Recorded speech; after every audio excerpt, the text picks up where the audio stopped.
Losing the first one is very tough. Luckily, it's double elimination. The game doesn't care how you're ranked or what your record is or anything else. It's about who plays best on the day.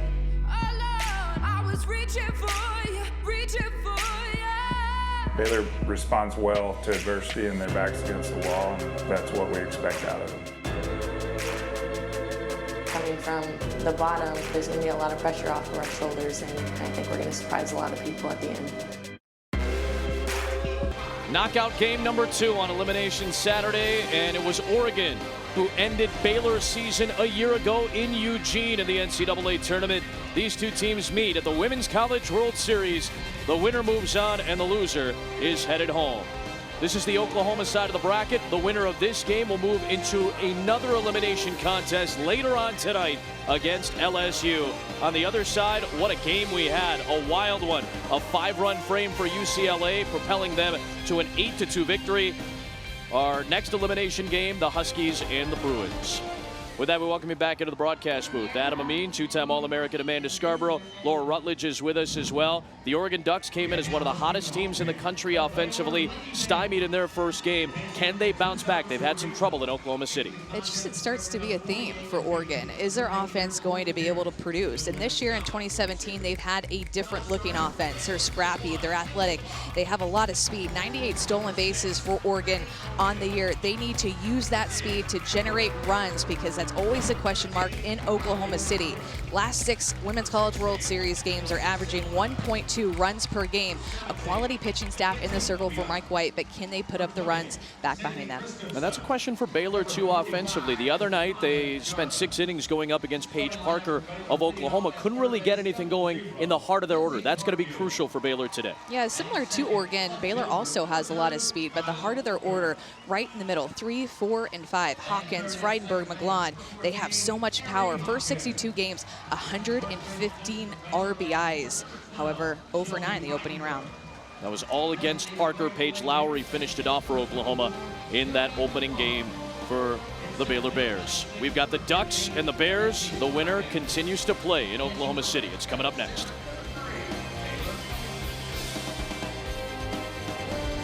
Green here in Oklahoma City for this contest. Oregon and Baylor, the 3 seed and the 15 seed in an elimination contest. The Ducks are the road team, and we get a look at their Capital One starting lineup. A lot of speed. Danica Mercado at the top and Alexis Mack batting second. They led the Pac-12 in steals. Gwen Savekis is the catcher at batting third. Nikki Udria is at short. Shannon Rhodes is in center field. Mia Camuso is at first base. Sammy Puentes is in left. And they round it out with second baseman Lauren Linville and third baseman Jenna Lilly. And they'll take on a pitcher today who was outstanding in the regionals, especially with back-to-back no-hitters. It's Gia Rodoni. Yeah, remember that was on the road too, back in Tucson, beating Arizona. Was a big part of Baylor being able to get here. Was Rodoni throwing in the circle for them, proved herself in the regional as well. She'll throw in the mid-60s, likes to mix her rise, curve, and her changeup. Her changeup is extremely effective, but she's a pitcher that just really shows to be that she's composed, that she's competitive. Gonna need a good outing out of her to keep the Oregon Ducks off base. And last year, 14-1. Baylor was outscored by Oregon in the Eugene Regional. They had to face twice. And Oregon swept through its regional with a couple of wins against these Bears that ended the 2016 run for Baylor as they return to the Women's College World Series for the first time in 3 years. Oregon back for the first time since 2015. And runs have been hard to come by for this Ducks team when they've been on this particular field the last few years. Can they get something going? They went 0 for 8 with runners in scoring position against Washington, and they went 1 for 13 with runners on. It'll be Danica Mercado to lead it off, and she'll take a strike.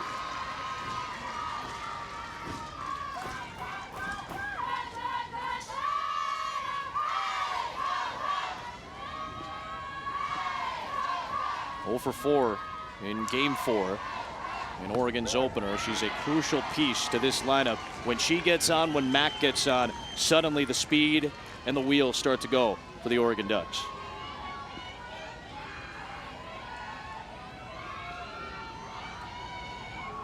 0-2 from Rodoni. Fouled away. Yeah, last year, Oregon was a team that relied a lot on power.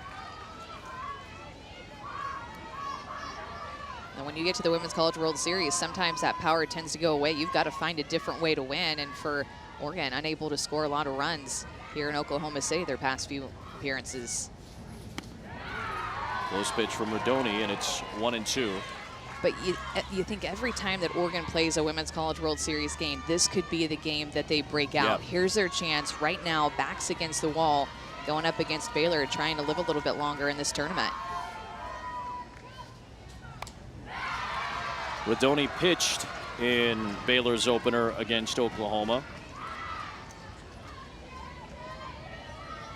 1 inning to close it out for Baylor after Kelsey Selman was tagged with all 6 runs on 9 hits and 5 innings of work against those big Sooner bats. 1-2. Fouled away. Mercado's such a tough out at the top of the order. She's so competitive, a leader. Like to have her up there because she's really a spark plug. I mean, just a true veteran for this team. You want her up in the big moment. You want her up to lead off this game with a quality at bat. Seeing a lot of pitches here in her first debut. There's the 7th of this opening plate appearance, and it goes down as a strikeout for Rodoni.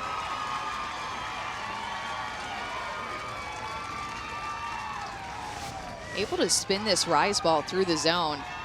Really good rotation. That is a good looking pitch there on the outside corner. A low rise by Rodoni. Good late break that we're seeing out of her early in this game. So 1 down for Alexis Mack. 52 stolen bases at the top of this order between Mercado and Mack. Very important to keep them off the base paths if you're an opposing pitcher. And defensively, Baylor will play very carefully against Mack with their infield playing in. A strong defensive unit this year were the Baylor Bears. There's a strike. This matchup in particular is so different than I feel like what we've seen so far in the Women's College World Series, and even UCLA versus Texas A&M. Not a lot of steals, but Oregon, Baylor, lots of speed if these hitters are able to get on base. Yeah, over 100 steals for Baylor this year as a team, nearly 100 for Oregon.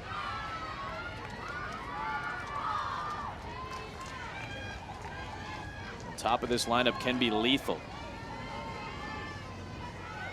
Over 100 runs scored between those two. But the rest of that order being very productive. There's a strike, and it's 2-2. When you get into Savekis and Udria and Rhodes and Camuso, you're looking at 40-plus RBIs in all of those spots for the Oregon Ducks. A very potent offense, one of the best in the country. A bouncer to Charlton at short. And a wide throw, but the tag applied on Mack. She took a shot to the face on that tag being applied by Frydenberg.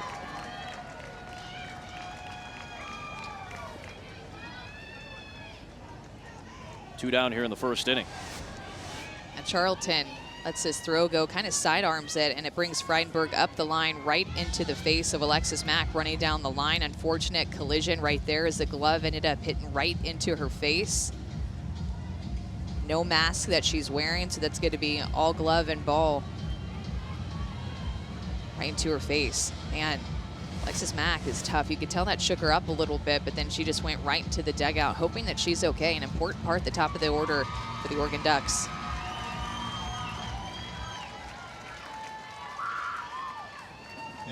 So Rodoni's off to a good start, retiring both of those speedsters at the top of the Ducks order.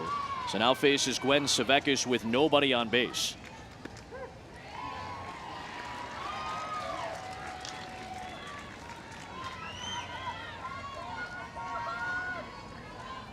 Savekis out of Florida, 0 for 4 in Game 4. And hits one hard into center field. A 2-out single for Savekis to keep the Ducks first going.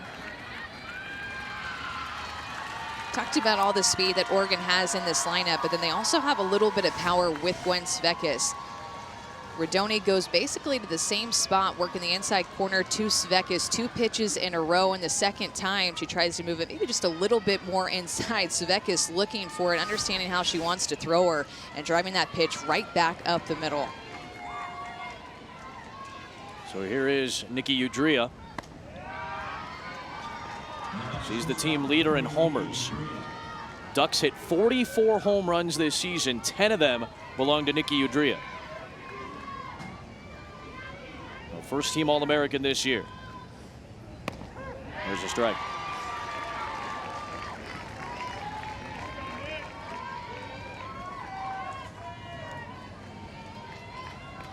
Udria is a name that's gotten very familiar with softball fans, in particular out west.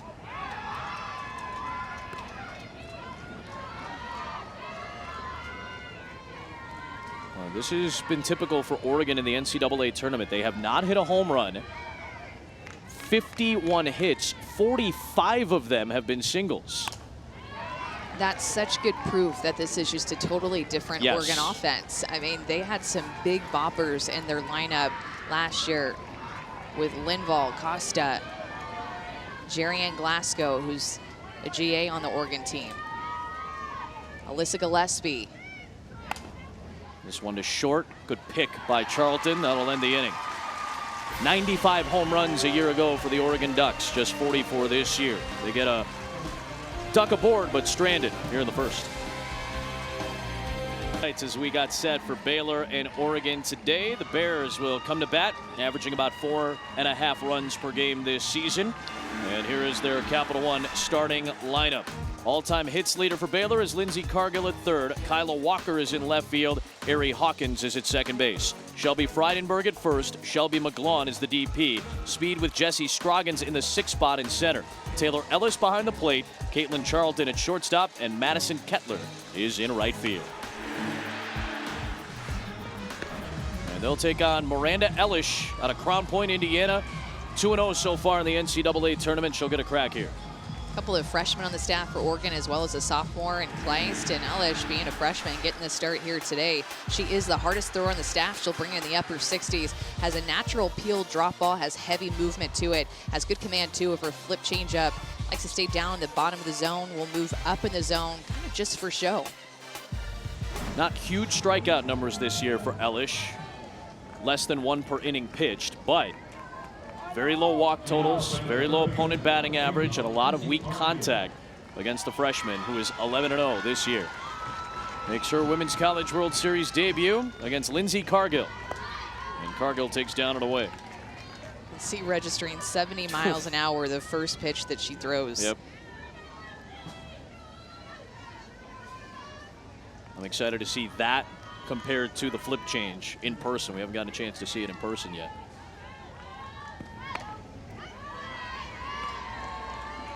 Cargill, a veteran on this Baylor club, was here at the World Series in 2014. Big 12 batting champ at .432 this year.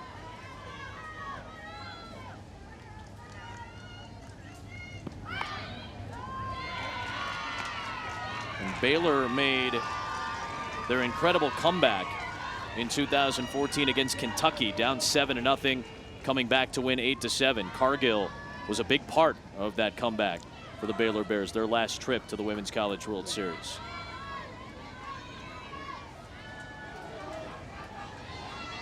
Now Cargill, a veteran on this bunch. A 3-0. Outside, Cargill, who has stolen 34 bases this year, is aboard.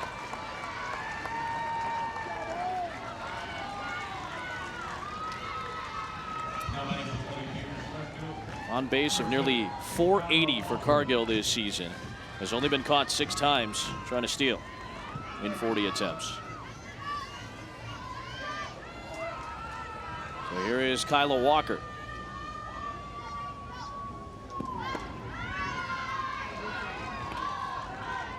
You can tell Ellis just trying to find the strike zone. What is that? 5 balls in a row now out of her hand. Feel the pressure, understanding it's an elimination game. Getting your first opportunity to pitch here in OKC.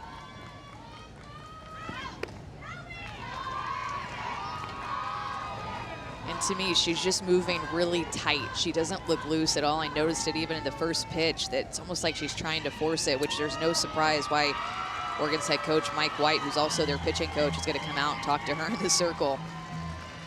And first pitches she's throwing here in Oklahoma City.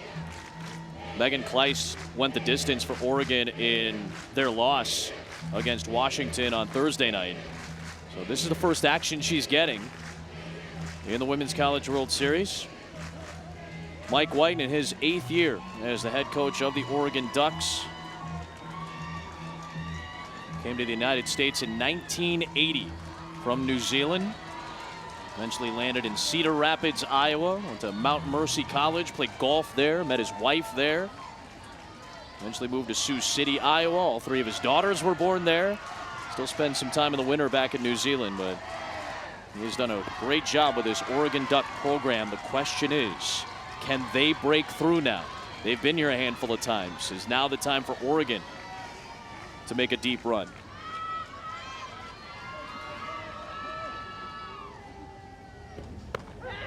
There's a strike. Walker dropped the bat. 3-1.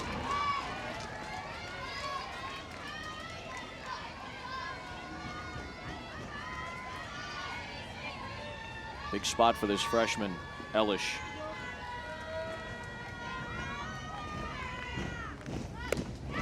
She's bounced back after 7 straight out of the zone. It's now 3-2. If I was Kyla Walker, I think I would have taken that 3-0 pitch like she did. Ellis found the strike zone. Still wasn't a pitch that it could have gone either way.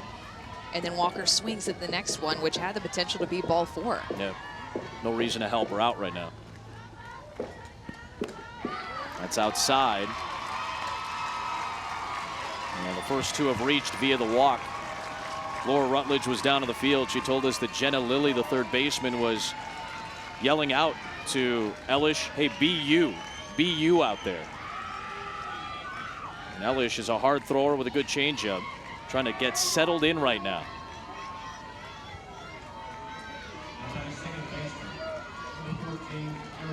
So now it's Ari Hawkins, and you get into the heart of this Baylor order, which struggled against Paige Parker on Thursday night.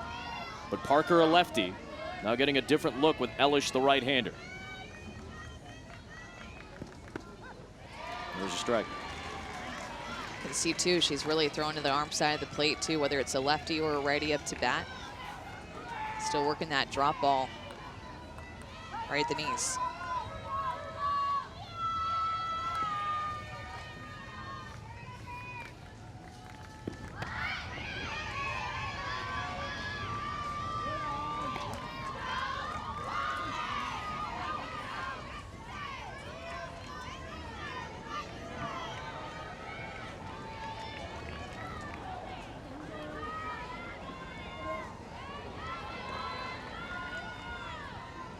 A 1-1 from Ellis to Hawkins.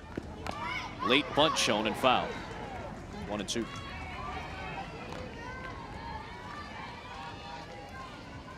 Ellis played club ball with Jenna Lilly and Alexis Mack as well. Played for the Bandits.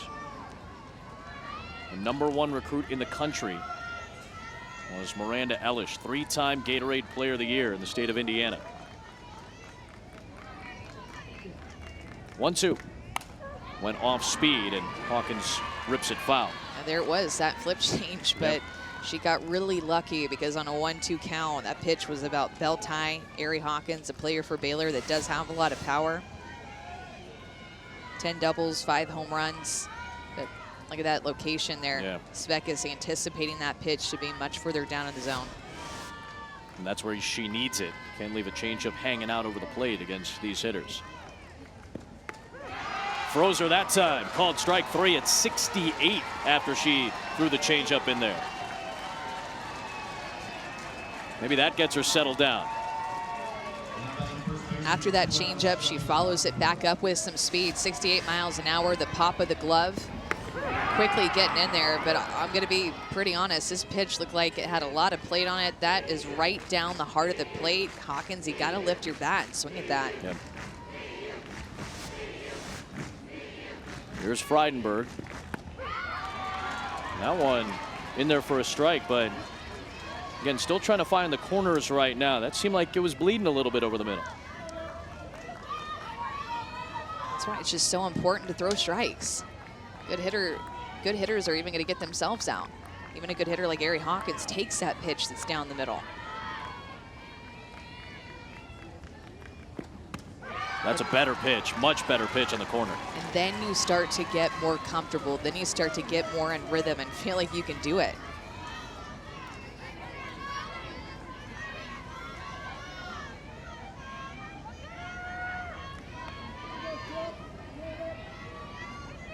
Nothing in 2 on the junior. A good swing to stay alive. It looked like Ellis, even on that pitch, was right around the spot she wanted to be at. Big power year for Frydenberg with 11 home runs. Had a bit of a struggle last season. The average went up, but the slugging percentage was going down for Frydenberg because nobody wanted to pitch to her. Had a great freshman year power-wise, too.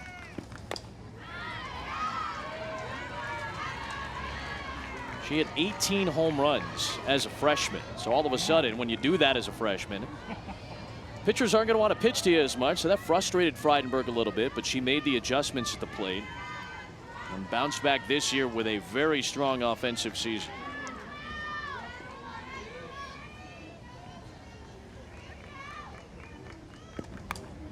She fouled away 3 straight. You can tell that these pitches are getting on top of Baylor pretty quick. She throws a heavy ball, meaning somebody can throw 68 and up at the plate as a hitter, it can still feel like 60, 61 because it seems like it slows down. But if you throw a heavy ball like Miranda Ellis, that pitch does not feel like it slows down at all. It feels like it gets stronger when it gets to the plate. So it feels like a true 67, 68. And at its best, induces a lot of weak contact. This one hit hard, but foul. You'll see that with heavy ball pitchers. You might get good contact foul in each direction, but in between the lines, the contact gets much weaker. Up the middle, the contact will get weaker. Closer to the lines, you'll see a little bit more flush hits.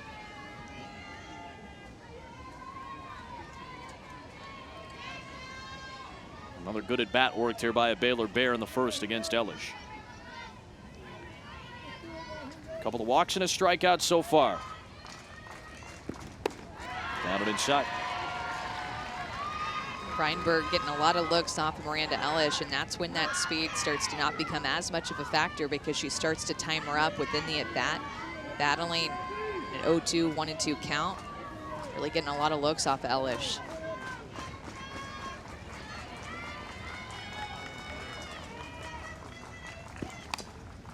On the ground, foul.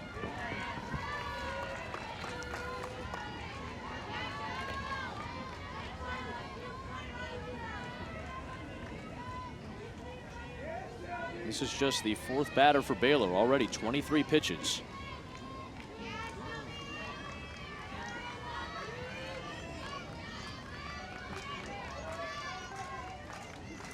One-two pitch.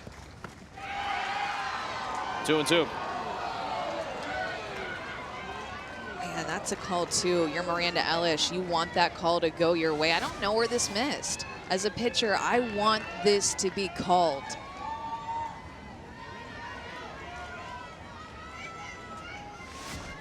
Left up there for Savekis. In the air, playable for Mercado. She makes the catch off from second. Cargill, she is safe at third. Throw down to second base, and safe at second is Walker. Excellent base running by Baylor.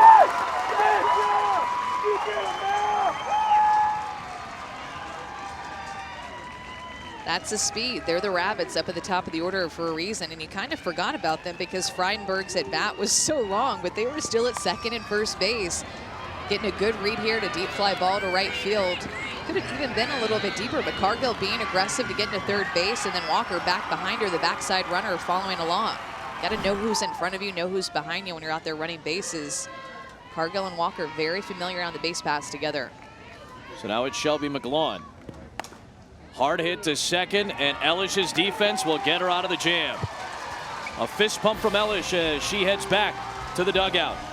Scoreless between Oregon and Baylor, and we've already seen defense factor in this game as Oregon able to get out of a jam. Their assistant Megan Kleist told me he thought that would be a really important factor in this game for both teams because he said they play similarly offensively. A lot of small ball, a lot of speed, using the bunt to get on base, and really the defenses were going to have to be on their toes as much as they possibly could throughout this game because of that. Really thinking that the similarities of these teams would actually lead them to be able to play each other a little bit better, guys, because they know what each other does. It's almost like looking in the mirror. 206 stolen bases between these two teams, and the Ducks a little less power than what Baylor brings to the table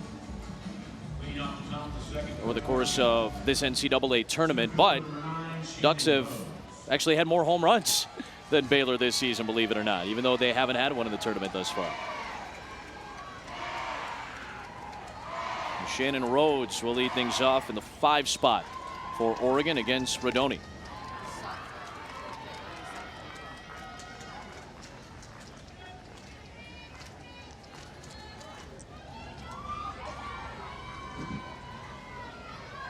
Excellent defensive player, Shannon Rhodes. Playing a very important position out in center field. She's ahead in the count 2-0.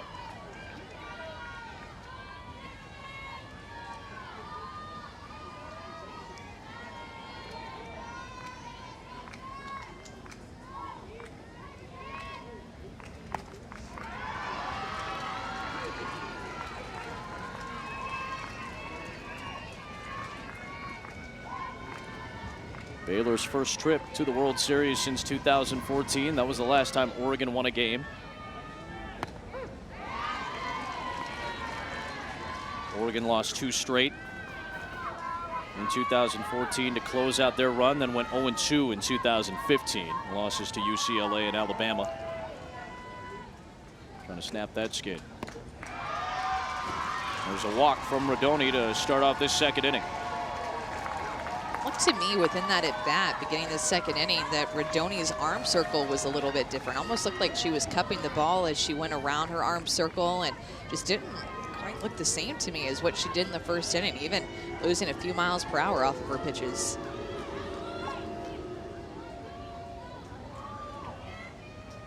Mia Camuso to the plate. What are you kind of seeing from there? Give me a little more. It's like she's short arming it, not getting very long at the top of her circle to be able to create more energy. Everything looks short, rush, timing's off.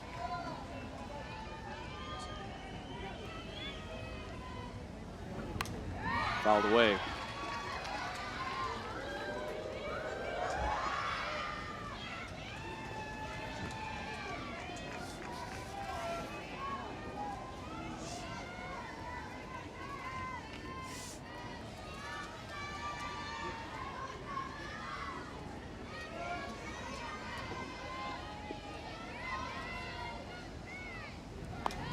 Bunt shown. Good play by Rodoni. She'll flip to first base. That's a successful sacrifice to move Rhodes in a scoring position. Just give me a quick sense. We were talking about this a moment ago. What are you seeing? What do you want to see, and what are you seeing right now? Usually a pitcher in her arm circle is going to be really long, and you won't see much of a bend in her wrist. But right now, when Rodoni's pitching, everything seems to be a little bit shorter. Instead of length in the arm and the front and then the top of her circle, everything seems to be a little bit cut off, including kind of cupping her wrist here, which can actually create more spin, specifically on a rise and a curve. But it looks different to me than what we saw out of her in the first inning when those pitches seem to be really moving. Even the back of her arm circle not reaching back behind, but cutting it short. That's going to take away speed. That's going to take away spin. It's going to take away release point consistency. And now Puentes ahead in the count 2-0.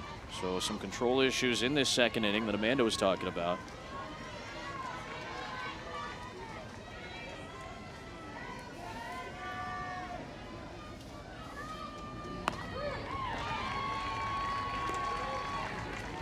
Back to the strike.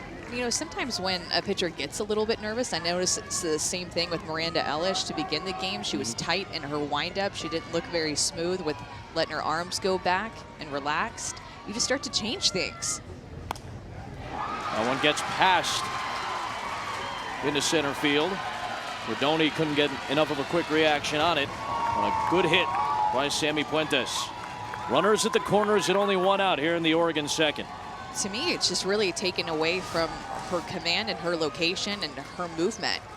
This is a pitch that in the first inning would have had some good giddy up to it, maybe even up and in on her hands, and instead it just stays flat. She throws her barrel to the ball. Not going to test the arm out there of Jessie Scroggins, who has proven to be one of the best center fielders in this country. Don't run yourself out of an inning. Let your team gain some momentum here with a runner at third base, runners on the corners. Now you can really start to play with less than 2 outs. Brittany Sneed-Newman made her way out to chat with Gia Rodoni. 2002 SEC Pitcher of the Year for the LSU Tigers.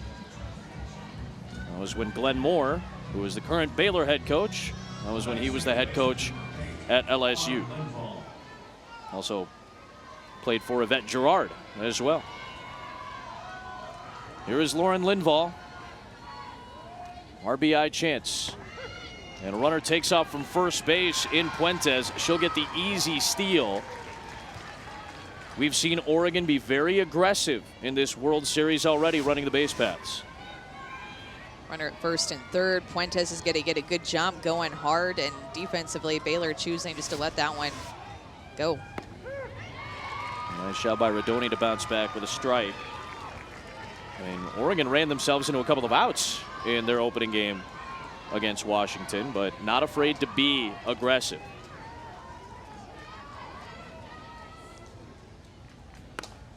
Bouncer to second. Hawkins coming home, and the tag applied on Rhodes. That's a big out, the second of this inning for Baylor.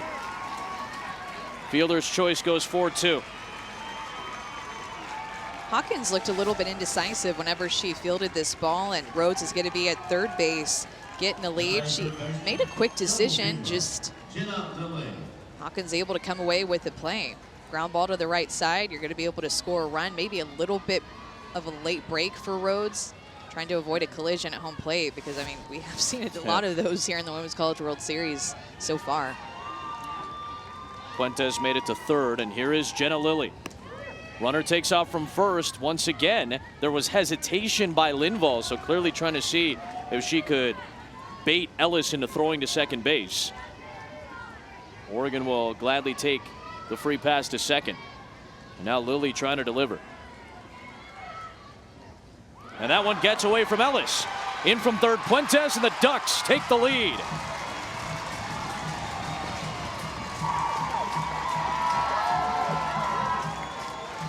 And it just happens so quickly. Rodoni likes to throw her changeup, but this is a changeup that's going to get in the dirt. It's going to make it tough for a catcher to keep it in front. Ellis doesn't get down, doesn't square up her shoulders or angle her shoulders back around the plate. It just instead bounces to her left side. Good anticipation, too, by Puentes to be able to score that run, see the ball down. Was the 8th wild pitch against Rodoni this year. She's had pretty good control most of the season. And one thing is, going back to that Rhodes play at third base, you don't have to have the best speed to be a good base runner, but you have to anticipate. You have to think one play ahead. Ball to the right side. I'm going to get a bigger jump, harder jump as soon as I see that ball down. Lilly sends one deep to right field. Kettler back to the wall, and the Ducks have a 2-0 lead on the Lilly double.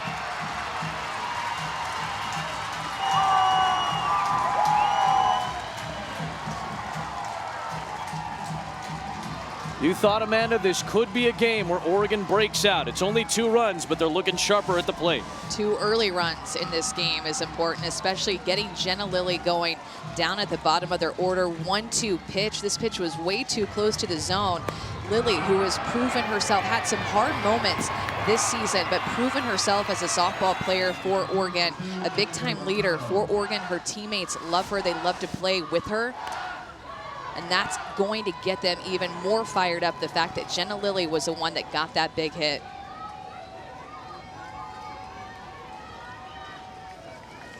Be hard-pressed to find players who love softball more than Jenna Lilly. One of the most enthusiastic players we've ever gotten a chance to talk to. This all started with a Shannon Rhodes leadoff walk. that can go unnoticed, but within that at bat, there was something different about the way that Rodoni was throwing. She lost her command, she lost her pop, her spin, her movement. It's a big switch from the first inning where she went almost 3 up, 3 down, just gave up that one single.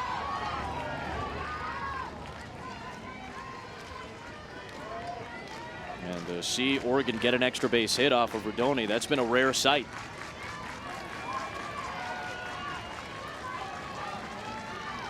"53 hits in the NCAA tournament for the Oregon Ducks. Most of them have been singles, if not all. Mercado is retired by Frydenberg. Another extra base hit, the first of the tournament for Lily, and a 2-0 lead for Oregon. A couple of teams have started off spotless, including the #1 seeded Florida Gators. Kelly Barnhill, a shutout performance yesterday against LSU, and the bats have come alive for the Gators with a handful of home runs already. And how about the defending champion Oklahoma Sooners? Paige Parker doing the dirty work in the circle once again. Their bats have come alive behind Nicole Penley and Sydney Romero. Let's take a look at how these 2-0 teams plan for success. It's brought to you by Northwestern Mutual. Both of these teams swinging the bats well, producing some runs, getting some good outings. Paige Parker for Oklahoma is now 7-0 at the Women's College World Series, only given up 4 earned runs in her last 12 starts. And then 386 is what Florida is hitting here, and a few home runs to back that up. But really, you can't pick out one player in their offensive lineup that's doing it all, because they're getting production out of everybody. Jesse Scroggins will lead off the Baylor second, and Sho Bunton followed at the plate. Parker has now won 17 consecutive decisions after the win against Washington last night. Most outstanding player of the World Series last year. Unbeaten in OKC in her career. Started out the season 8-5. Ever since then, went 17-0, .76 ERA. Man, in those 17 games.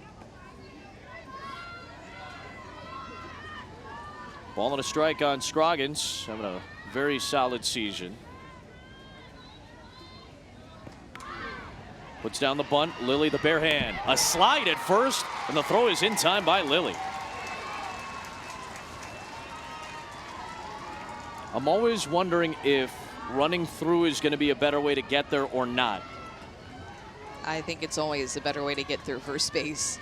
Or every single track runner would dive through the line. Instead, they're going to run through the line. They're never going to dive head first. Great effort, good idea.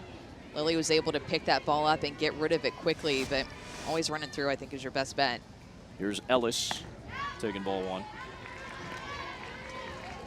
It would make track meets that much more interesting if they did have to dive in for the finish line. Much more painful as well. I think their equipment would be different. Yeah, they have some knee pads. Strictly for the finish line.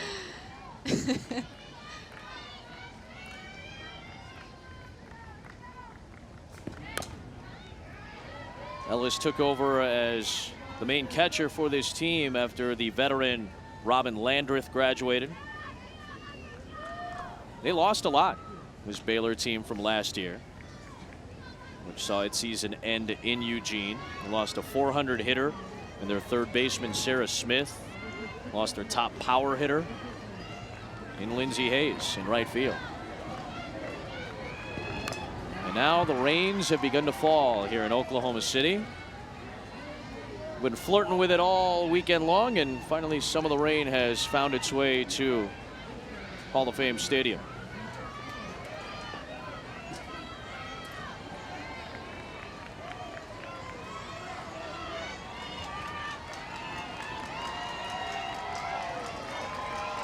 Now the fans who are sticking around are the ones that are making the most noise right now. 1-1. It's a little bit high. Crazy thing is, it's just so bright outside still. Yeah. Not that I'm a meteorologist, and that's usually what I go by, but the rain kind of came out of nowhere. Yeah.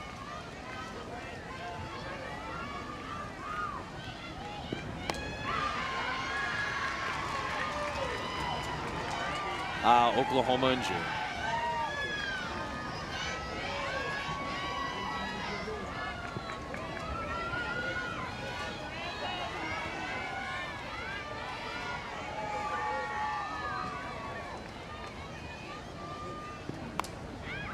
Flare towards second base, and Linville makes the play, 2 down.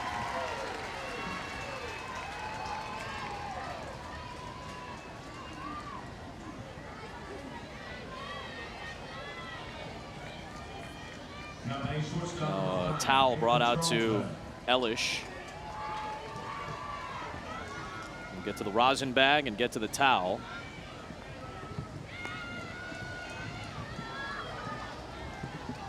Just a good little shower. Yeah, that's all it is. Here's Charlton. Weather at the 8s with Amanda. I'm sure Laura's like, yeah, you guys are joking about this, but need to find her. Here it is, rain. You're trying to protect that ball. You're trying to protect your pitching fingers and your hand so that it doesn't get wet. Want that ball as dry as possible, as well as your hand. That's why they ran her out of towel to put in her back pocket.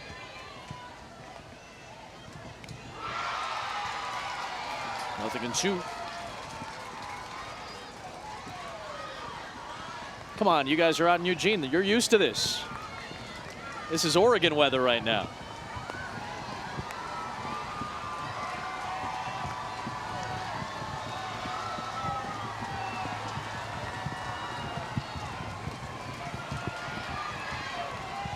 And now time is called by Ron Alexander, the home plate umpire. And we may end up seeing a delay here. This might be too much to try to keep the ball dry for the pitchers. And we would hope to finish this inning if possible, just to keep it clean. But it's kind of letting up a little bit. Yeah. Well, here comes the grounds crew here at USA Softball Hall of Fame Stadium. So we'll be in the bottom of the second inning. 2 outs and a 0-2 count on Charlton of Baylor. When we resume play, a 2-0 lead for the Oregon Ducks, and this is how they did it in the top half of the second inning against Gia Rodoni. The 9-hitter Jenna Lilly with 2 on board bangs a hard hit double off the right field wall to score a pair. A 2-0 lead, and then the rains began to fall while Miranda Ellis was in the circle for the Oregon Ducks. The tarp was pulled on the field not once but twice. So you got to find a way to entertain yourself. Very intense moments in front of the Oregon dugout, and then doing stuff that would impress Scott Drew on the Baylor side of things. And now we're ready to go as the sun is starting to crack through the clouds. Adam Amin, 2-time All-American Amanda Scarborough. We'll check in with Laura Rutledge in a moment as well. Delays aren't fun, about an hour 12, hour 13, but I would imagine it doesn't affect the teams on the field all that much. It just still seemed like they were staying loose, having fun. And Adam, this is a Women's College World Series. You want to get out there and play. If anything, maybe we'll see how the pitchers are able to react since they had to go down there and warm back up again. Let's get a little bit more from down on the field with Laura. Yeah, so as you mentioned, this does affect the pitchers. More on that in just a second, but Baylor feels like this actually gives them an advantage because Oregon had started to gain some momentum there when this game was still being played before the rain delay. Now, when we talked to Brittany Sneed-Newman, the pitching coach for Baylor, some of the stuff that we noticed from Gia Rodoni, she noticed too in that second inning, feeling like maybe her release point had changed a little bit, and she said a lot of that had to do with the fact that she was just trying to locate a little too finely. When they were able to warm up and work on a few things, made some adjustments mechanically during that rain delay, she felt a little better, Rodoni did, and they think she'll be off to a better start. May have actually benefited her to almost have a fresh start in this game, guys. That's a very good point, Laura. Something Amanda noticed between innings 1 and 2 for Rodoni. Almost a different mechanic that she was dealing with. So 0-2 on Caitlin Charlton. Let's go to a break. By the way, at the top of the hour, we will have MLS coverage for you right here on ESPN. For those of you watching on ESPN2, stay with us. We'll have Women's College World Series coverage. After an hour and 13 minutes, we get to go to more commercials. This is exactly what we thought we would have. 2-0. And head coach Mike White. And coach, we had to wait, an hour and a half to do this interview. We were supposed to do it a while ago, but because of the rain delay, here we are. What do you think the rain delay does to factor in for your team? Well, I think we're used to a little bit of rain back in Eugene, so hopefully it's not big much of a these guys are killing me back here, but it shouldn't be much of a factor for us. Yeah, I think they're doing okay. Now, when you look at what Miranda Ellis has done so far in this game, how was she able to settle in a little bit? Well, I was a little worried here the first couple of 3 batters, but she settled down, got some ground balls, a fly out, and so hopefully right now she's going to be firing all cylinders. Hey, good job there, keeping up with them yelling back there. Good job. Thank you. Guys. Poised and present, Mike White. In front of the, I'm going to say they were cheering for Laura when she was running by too, and for Bert, our fine cameraman, hustling down to the field as well. Everybody's just in a good mood, I think, because we get to play again. We're playing again. The sun's kind of cracking through. We finally get some softball going again.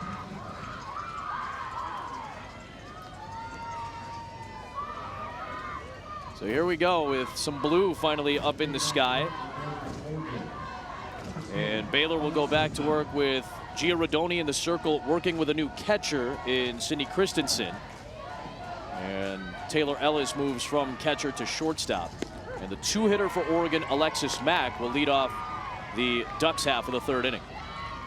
There's Sydney checking in behind the plate. And Taylor Ellis to short. That might have been planned with the long delay. There's a flare into left field and drops in front of Walker for a base hit. So Alexis Mack will drop one down. Laura had mentioned the momentum shift that it could have happened at this point after the rain delay. Oregon had the momentum before the rain delay. That's why it was so huge for Alexis Mack to come up and lead off this inning and be able to find a way on. Didn't matter if she walked, got on by air, just something in order for it to go in Oregon's way. A leadoff single there for Mack. So here is Gwen Savekis.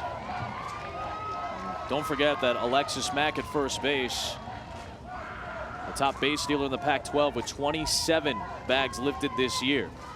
And a new catcher is behind the plate in Christensen, fresh off the bench after the long delay. Hammered foul. Laura too was talking about Gia Rodoni going into the bullpen and making some adjustments. I can't get over the way that she looked in the first inning. She started off the game with a strikeout of Danica Mercado, a tough out in the Oregon lineup, their leadoff hitter, then quickly got 2 outs. Gave up a single to Gwen Svekis, who's up to bat right now, but ended up quickly getting out of the inning.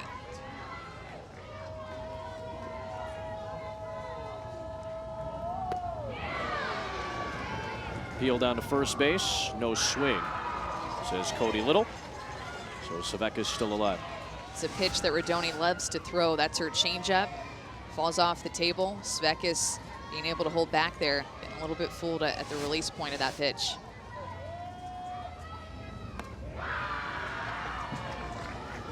You can see a big adjustment there. The changeup before was down, almost finishing at the plate. Then she tries to make an adjustment on the next one, bring it a little bit up, but it was too far up, about letters high. Back-to-back changeups for Rodoni, trying to find that release point and make small adjustments. Runner was moving from first base. Kind of a secondary lead almost for Alexis Mack. 27 for 34 this year.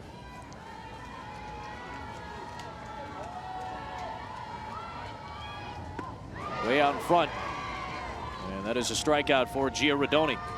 Another off-speed delivery that time on the 50th pitch of her day. Yeah, and she just found that perfect release point within that at-bat, missing low to Svekis, and then she missed a little bit up, then finally gets to put her away with this changeup right here. Christiansen moving out of the way of that big swing by Svekis.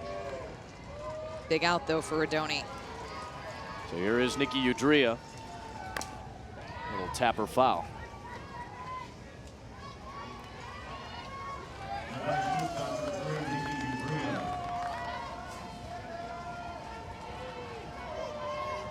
Udria, like the rest of the Ducks, without a home run in the NCAA tournament. She had 10 during the regular season.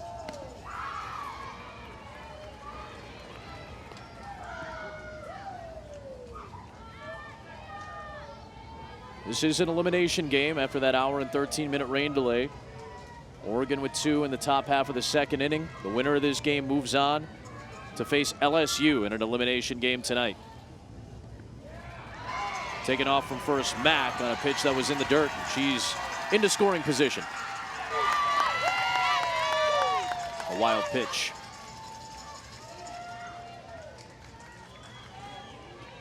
Again, to continue watching Oregon-Baylor, stay with us on ESPN2. ESPN2 for the rest of this Women's College World Series game. For those of you getting set for Minnesota United and Sporting Kansas City and Major League Soccer, that's on ESPN. Nikki Udrih into center field. The stop sign for Mack at third. And runners at the corners with one out for the Oregon Ducks here in the top half of the third inning.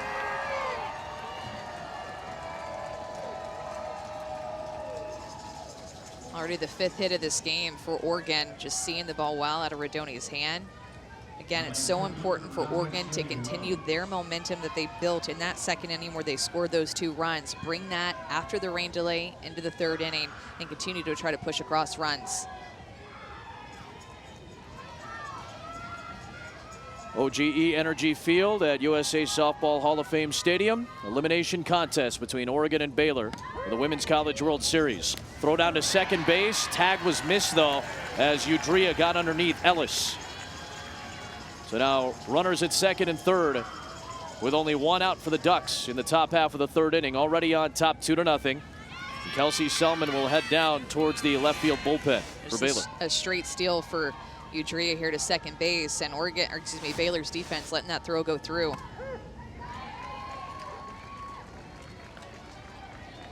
Now 0-2 on Shannon Rhodes. Adam Amin, 2-time All-American Amanda Scarborough, Laura Rutledge, our great crew here in Oklahoma City. UCLA eliminated Texas A&M in our first elimination game. The winner of this game moves on. The loser is done at the World Series. Florida 2-0 on their side of the bracket. Oklahoma is 2-0 on this side of the bracket. Day 3, game number 8 of this 2017 World Series. The Ducks thus far 3 of 13 with runners in scoring position after a rocky start in their first game. Another appeal, no swing.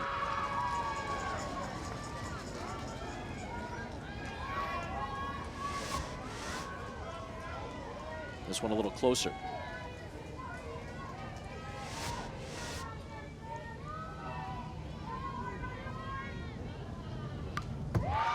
Gia Rodoni is in the circle for Baylor today. Had a couple of no-hitters during the regional round. Pitched an inning in her Women's College World Series debut on Thursday night in a 6-3 loss to Oklahoma. Meanwhile, the Ducks fell 3-1 to Washington on Thursday in their opener. A strikeout closed out at first base of Rhodes, and there are 2 away. That's a big out with the way that Rhodes has been swinging the bat in the NCAA tournament. 2 runners in scoring position. Rodoni quickly got ahead of her, able to finish her off with that changeup in the dirt. You can get players to swing at that pitch. You want to keep that pitch right there, get them out on their front foot. So here is Mia Camuso. Sack bunt her first trip, and she'll take strike 1. Oregon ended Baylor's season last year in the Eugene Regional, meeting for the 3rd time in the NCAA tournament. Oregon missed the World Series in 2016. Baylor back for the first time in 3 years. The Ducks have struggled offensively in their World Series trips. Got 2 across in the top half of the 2nd inning.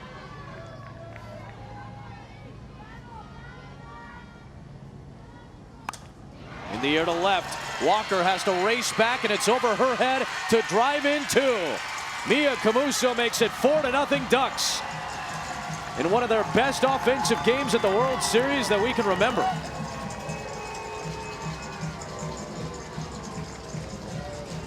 Rodoni had 2 strikeouts in this inning off of a changeup. Camuso comes up, 2 runners in scoring position, is able to go with this pitch. When facing an off-speed changeup pitcher, the best approach that you can have is to go the opposite way. You can see the ball longer, you let it travel. Camuso coming up big over the left fielder Kyla Walker's head for 2 RBIs, just a freshman, maybe the biggest hit of her career just yet.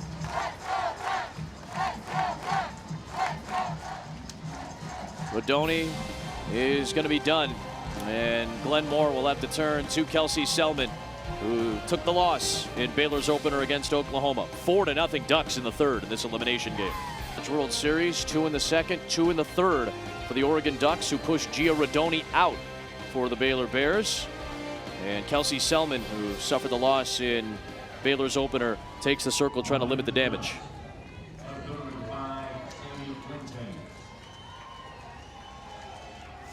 The 7-hitter Sammy Puentes stands in after singling back in the second and scoring one of those 2 Oregon runs. Selman should come in and give these Oregon hitters a different look. Rodoni like to be able to use that changeup. Selman can come in, throw hard in the upper 60s. Likes to spin a rise ball with true backwards rotation.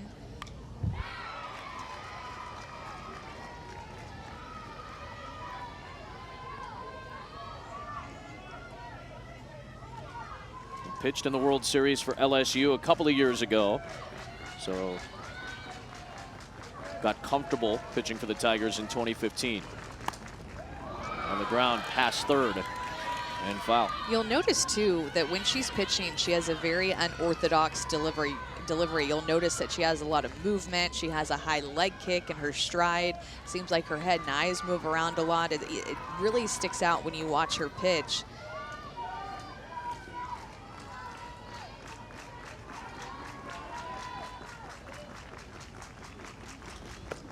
Shorter, violent movements almost for Kelsey Selman. Seems to generate some power through it.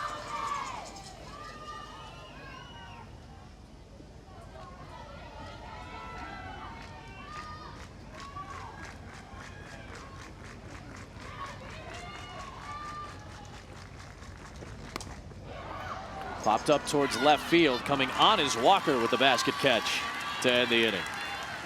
Well, Selman gets them out of it, but 2 more across for the Oregon Ducks, and through 2.5, it's 4-0 Oregon. So tonight's game, when UCLA takes on Washington in another elimination contest, Lisa Fernandez will not be coaching for UCLA, along with head coach Kelly Inoue Perez. Madison Kettler, the 9-hitter for Baylor, grounds out to start this inning. So Washington, UCLA tonight, no Lisa Fernandez. If UCLA survives that game to play Florida, no Lisa Fernandez in that game as well. If UCLA were to beat Florida and force an if necessary game, then Fernandez would be back available to coach for UCLA. But officially a 2-game suspension for the assistant coach for the UCLA Bruins. Back to the top for Baylor's order and Lindsay Cargill against Miranda Ellis.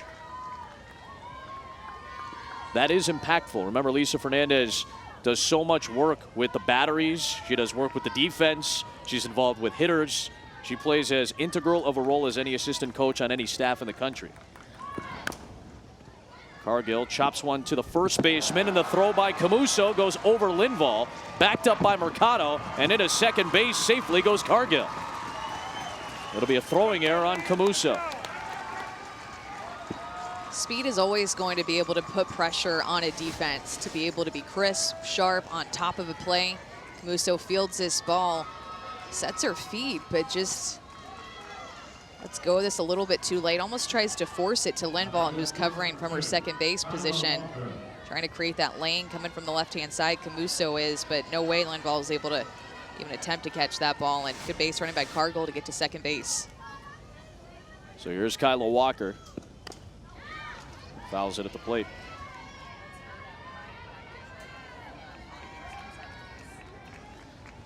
Walker lived up to her name in the first. A lot of speed at the top of this Baylor order.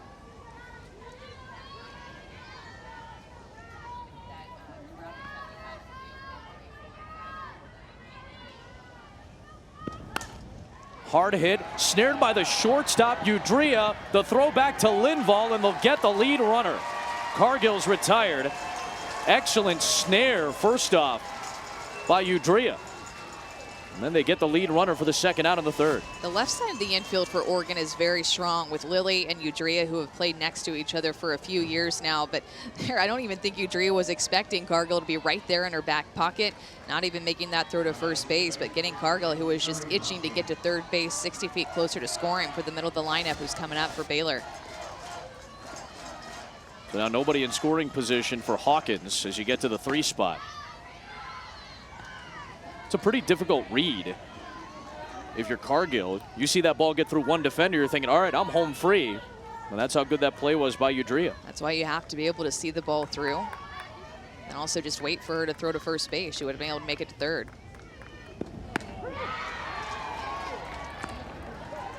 And here we are at the middle of the Baylor lineup. We talked about it before this game. 3, 4, and 5 in the lineup for Baylor, the players who have to be able to step up in the big moments. They had the opportunity in the first inning with 2 runners on, Cargill and Walker. A lot of speed for them.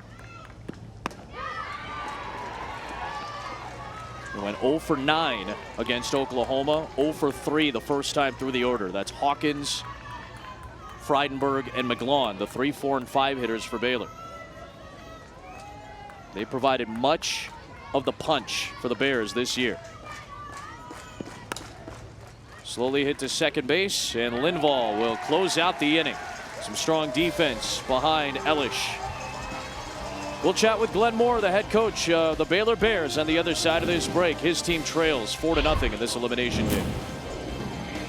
Head coach Glenn Moore. And coach, you wanted to see how your team would do facing a righty after seeing so many lefties back to back. How have they done so far offensively in your mind? Well, we had nothing to show for it right now, but I think we're pressing a little bit right now, trying to do too much. I think was evident of Cargill's base running mistake there. And we just got to settle back in. We stopped the bleeding a little bit, hopefully, and give ourselves a chance. Yeah, you mentioned stopping the bleeding. You bring in Kelsey Selman. How can she stop that bleeding? Well, you know, we need off-speed working and just work ahead in the count. They're good hitters and taking advantage of us a little bit so far, but we made some corrections during the rain delay with our defense, and hopefully that'll pay off.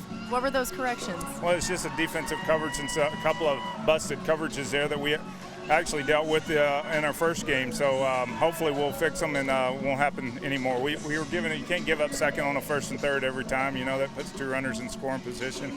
And hopefully we're going to do a better job of that now. All right, thanks, Coach. Thank you. Adam. Thank you very much, Laura. Thanks, Glenn. Glenn Moore has really helped Baylor along as a softball program. All 4 World Series trips have come under Glenn Moore. First pitch to Lauren Linville is high for ball 1 to start off the top half of the 4th inning for Oregon.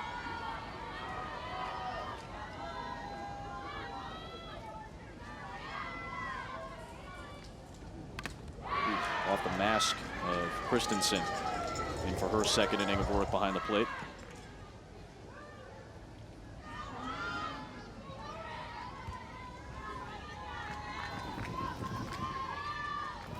An interesting run for Baylor under Glenn Moore. Made the World Series for the first time in 2007. On the outside corner for a strike, and it's 1-2 on Linville. 2007, the team with Chelsea Lake and Lisa Ferguson in the circle. And a good mix of pitching and hitting. 2011, Kathy Shelton and Megan Turk and Whitney Canyon in the circle, and she was the first ever first-team All-American. Canyon was still on the roster in 2014 when they made their 3rd World Series. She was there forever. Yeah. Joke with their teammates, too. A couple of injuries, obviously, for Canyon, so ended up being around for a few years. But now the 4th trip to the World Series for the Baylor Bears. They've never been to the finals. And the Women's College World Series Championship Finals start up on Monday night at 7 o'clock Eastern Time on ESPN. For more information, you can log on to NCAA.com, the official online home for all 90 NCAA championships. Here's Lily, who was responsible for the game's first 2 runs. Drilled an extra base hit, a rare one in the NCAA tournament for Oregon, to right field to drive in a pair. Let's drive in a run, beg your pardon. The pair scored in that 2nd inning. And 2 more in the top half of the 3rd on the Camuso double. So a couple of doubles in this game. 48 of the 56 hits have been singles for Oregon. Still no home runs, but That's the thing about this offense, and Coach White even told us a couple of days ago, losing the long ball has actually freed up our hitters. Sure. A lot of pressure to come up with that big swing, get the big hit, and they described their own offense as scrappy. Way back in February, that's how they described it. And with what all they lost, all of that power, all those star players that they lost from last season, including Sheridan Hawkins, I don't know if many people thought that Oregon was going to make it back here, to be honest, back in February. I think that they always thought that they could, and they wanted to show the country that they could get here to Oklahoma City without those players. Finding a way to kind of form a new identity with their offense and team without those players. And that's not easy to do. No. I mean, we saw a team like even Michigan losing Sierra Romero and Sierra Lawrence, a big part of their offense last season, graduating, and it was tough for them to find an identity. We didn't have that big star player that gets so much attention, and Oregon just didn't have one of them. They had multiple big star players on their team. Costa and Gillespie and Glasgow, and these are the names that really had the power. Make no mistake, the mentality of your team affects how you swing at the plate. As Lily skies one into foul ground for Cargill. If you have power hitters, you expect power hitters to hit for power. If you don't necessarily have power hitters, you're not under the impression that you need to swing for the fences when there's a runner sitting at second base. And this isn't a new thing for the Oregon Ducks this year. This has been the case from the get-go back in February. Well, and adding that speed, too. They're just a more athletic team. They're faster. Puts pressure on a defense in a different type of way than hitting the long ball. Back to the top, and Danica Mercado taking one down and away. And I think in the pitching staff, too, and you make a great point, Sheridan Hawkins was one of the great pitchers in Oregon history, but had some struggles at the World Series and didn't get the run support when they needed it. And when you lose a pitcher like that, and you got a bunch of underclassmen coming in and filling the gaps, nobody's expecting you to do a whole lot. Maggie Ballant, one of the 3 members of this pitching staff, she has not seen action just yet at the World Series. That's another thing that Coach White talked about. Everybody knew what Sheridan threw. Everybody knew that she was going to be getting the ball. But this year, you don't know. Is it going to be Kleist, Ballant, Ellis? Because Ellis, who has the fewest innings, 11-0 versus 21-3, 20-3, she got the start in this game. We haven't even seen Maggie Ballant. So who's it going to be? They all complement each other, do something a little different. But it's a true pitching staff where in years past they got to Oklahoma City and you knew that Sheridan Hawkins was going to have the ball, and rightfully so. All-American, proved herself, led Oregon to several Pac-12 titles. It's just a lot of pressure once you get here, especially when everybody is just so used to you being out there, and they know the scouting report front and back on you. 1-2 on Mercado. Down the left field line, Walker makes the grab, and it's a 1-2-3 inning tossed to close out this 4th. Miranda Ellis going 3 innings so far. Gia Rodoni just went 2 2/3 before Kelsey Selman checked in. But right now, Rodoni, a pitcher of record in the loss column for the Baylor Bears, and Ellis getting to work with a 4-run cushion as she works in the bottom half of the 4th inning against this Baylor offense. Ellis started out slow, but really able to settle in as the game's gone on. She'll face Frydenberg to start off this 4th inning. Number 4 hitter as we check in with Laura. Yeah, you guys mentioned the slow start for Miranda Ellis, and talking to Jimmy Kalaitis, the pitching coach in the rain delay, he said he felt like after she got out of that 1st inning, despite struggling without giving any runs up, he knew at that point she was going to be good to go for the rest of this game. He said she really needs just that help from her defense and knowing they have her back, and then she feels comfortable the rest of the way. She can really dial in and be dominant. Walked the first 2 batters of the game and then got the next 3 in order. Went 1-2-3 in the second and got that 3rd out after the hour and 13-minute rain delay.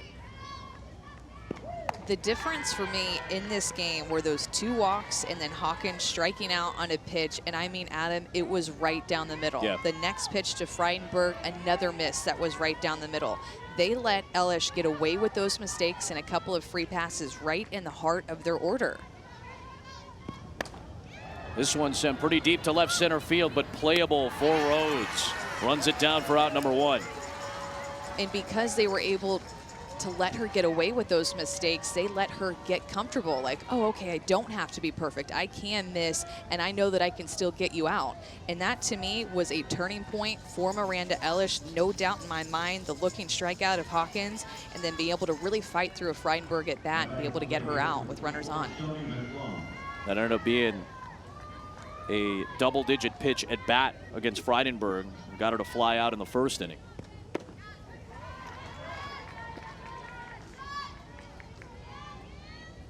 So it is an 0 for 14 start for the 3, 4, and 5 hitters at the World Series for Baylor.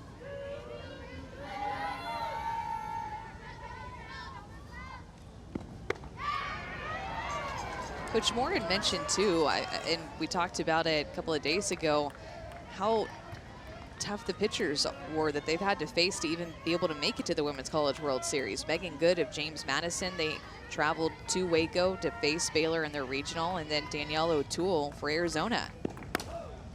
Diving play by Lily. 2 down. Excellent defensive play once again on the Oregon infield.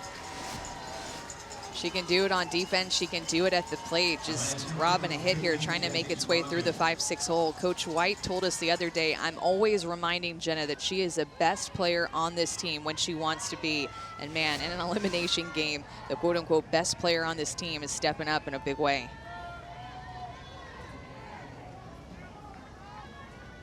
Two down for Jessie Scroggins.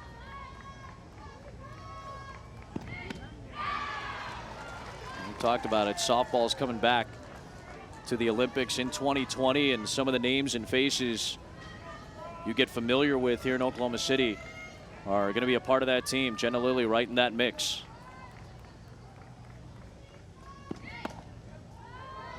And I think when Olympic softball was taken away, and still there is a professional league in the NPF that drafts a lot of these collegiate players, but this is still one of the bigger stages we get to see these players play on. I think a lot of people might get familiar with some of these names and they may drift off eventually, but the fact that softball's coming back in the Olympics in 3 summers is a huge deal. And a lot of these great players you're going to continue to enjoy on the biggest of stages.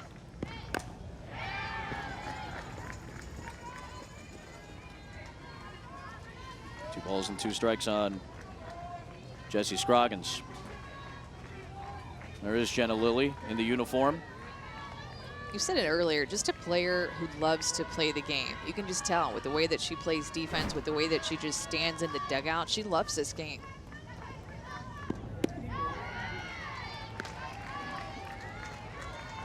Ken Erickson down at South Florida, heading up the women's national team. Got a handful of Olympians in this field. Heather Tarr will be an assistant coach, the UW head coach. This one flared to short for Udrea. Inning over. Max Savekis and then Udrea in the Oregon 5th. The Ducks up 4-0.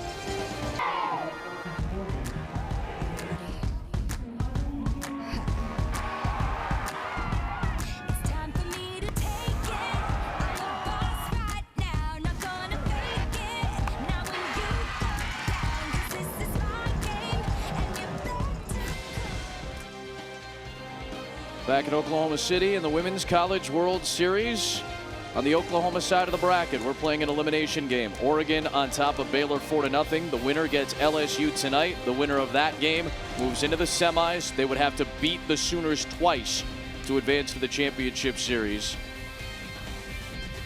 Adam Amin, 2-time All-American Amanda Scarborough, and we check in with Laura Rutledge before this 5th inning.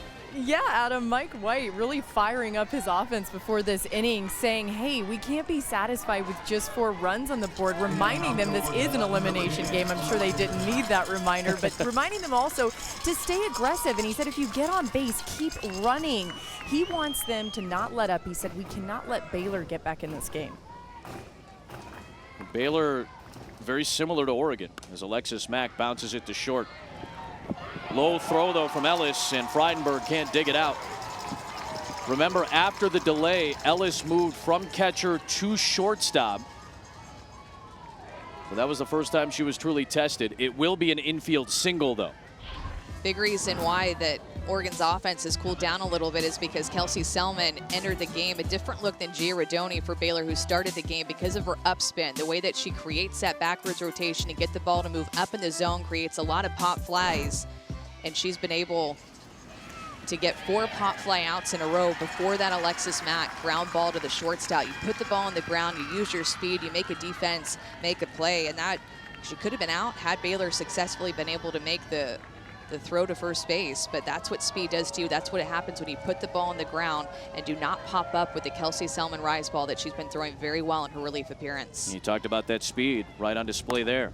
So a runner gets into scoring position as Mack has lifted her 28th bag of the season. She led the Pac-12 in that category. So into scoring position for a decent power hitter in Sevekis, who's down 0-2 to Selman.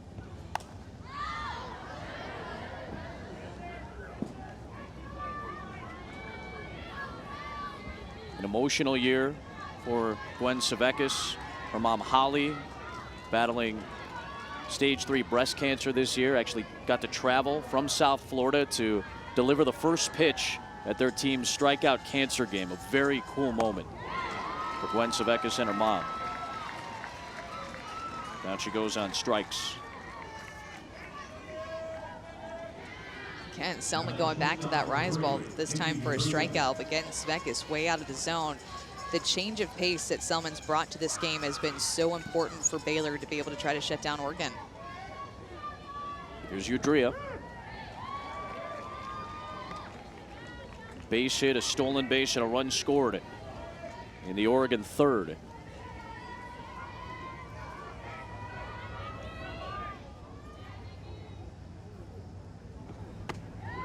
Late there, and it's 0-2. 66 that time from Kelsey Selman.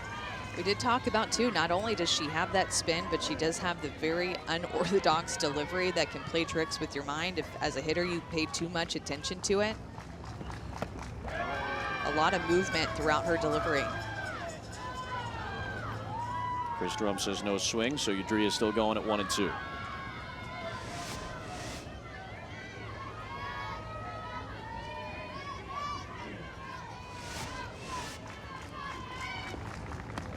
Dropped it in, but just missed. Selman wanted it, and it's 2 balls and 2 strikes. We haven't seen her throw that pitch since she's come into relief, and this is her changeup. It fooled everybody in the entire stadium. It fooled me. I'm sure it fooled you, Adam, because that happens a lot. But great Thanks, changeup. Amanda. 2-2. Gets the strikeout there. 2 down. Beautiful pitch. Yep. Selman really being able to get some quick outs, working from ahead. Throwing the ball hard, spinning the ball well, just in some good location. She looks very sharp today. Back-to-back Ks now after the leadoff infield single for Mack. I told you, Selman pitched in the World Series in 2015 for LSU. Got a little bit comfortable in a game against Florida initially on a Friday night, so she pitched at nighttime and did it again a couple of nights ago in the loss to Oklahoma. 1-1 on Rhodes.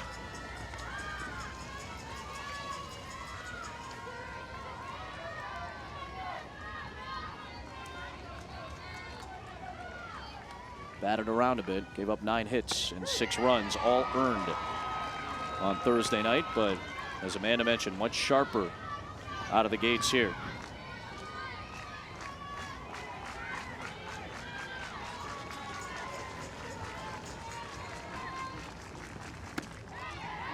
Almost clipped Rhodes, but 2 balls and 2 strikes. Just love that motivation too. Kelsey Selman being a senior. Remember, she started at LSU and then transferred to Baylor. Maybe thinking that this is her last hurrah. This is an elimination game. She wants to be out there. Flared towards short, over the glove of Ellis. Around third comes Mack. The throw from Walker is not in time. Rhodes delivers, and the Oregon offense, sputtering slightly the other night, has put up 5 in this elimination game. been able to answer Mike White's call to stay more aggressive, to be able to use the speed. Matt gone on. She was able to make her way to second base into scoring position. This is a pitch that is a tough pitch to handle, up and in on the hands, but Rhodes is still able to do something with it. Hits it out to left field to be able to score Alexis Mack from second base. Best thing about that for Alexis Mack is that with 2 outs, she didn't have to wait to see if Kyla Walker was going to catch that ball in the air, and she could easily score, be able to get in there for the 5th run. They had scored 7 total runs in their last 6 Women's College World Series games. And the offense has come alive at the time when they needed it most in an elimination game for Mike White and the Oregon Ducks.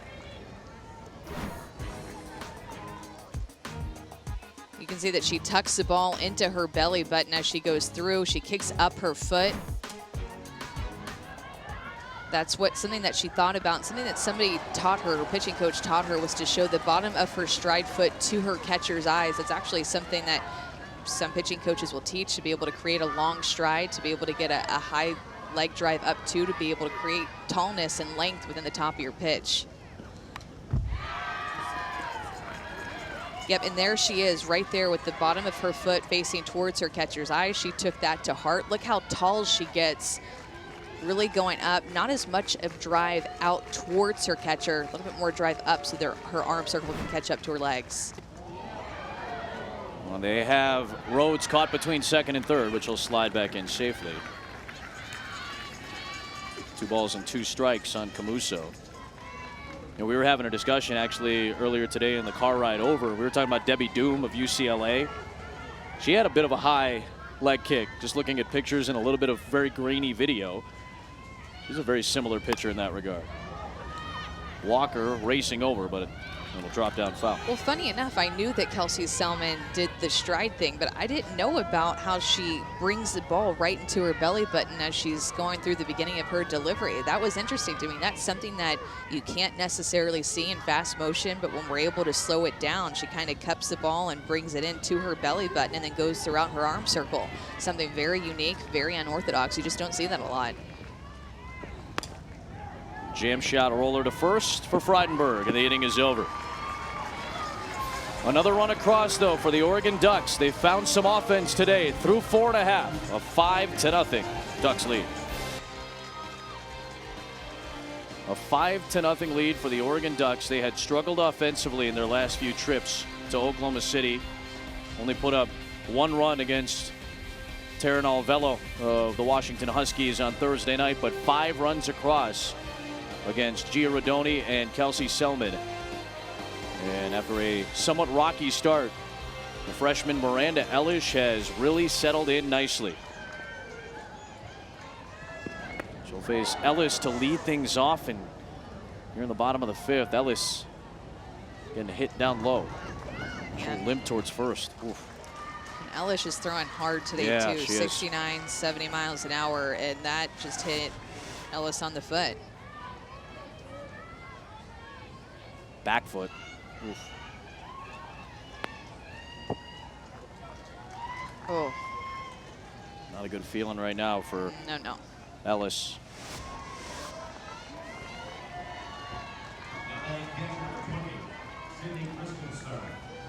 So Sydney Christensen will get her first AB. After the delay, she came in as the new catcher. Moved Ellis to short. So she takes the lineup spot left by Caitlin Charlton. Charlton not a huge hitter anyway. And Christensen will get a crack at it for the first time today. Junior out of Crawford, Texas.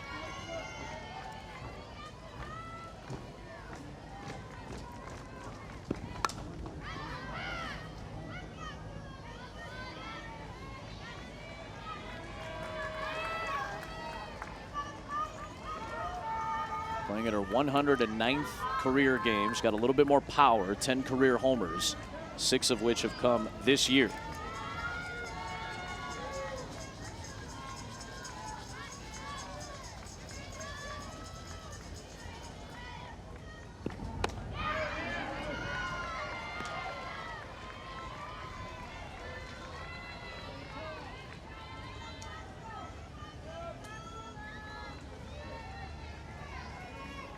Washington, UCLA, another elimination game coming up on ESPN at 7 o'clock Eastern Time. You know, Adam, we were talking about with Oregon just waiting for their offense to break loose, and a few games here at the Women's College World Series where run production was an issue, but we felt like this could be the game for Oregon that they let loose. But it was the same thing for Florida, as we were talking about. I think during the rain delay, they were able to let loose and score a ton of runs, and the same thing for UCLA. Yep. We're seeing these teams start to get comfortable and push across runs, and a lot in big numbers too. And the thought has to come into mind, are we going to see something similar for Washington as well?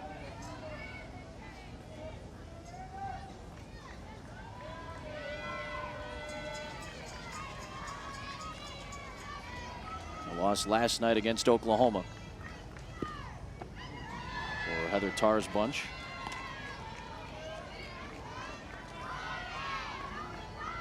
And the Pac-12 teams came in as the hottest offensive teams, all averaging over 7 runs per game in the regional and super regional rounds.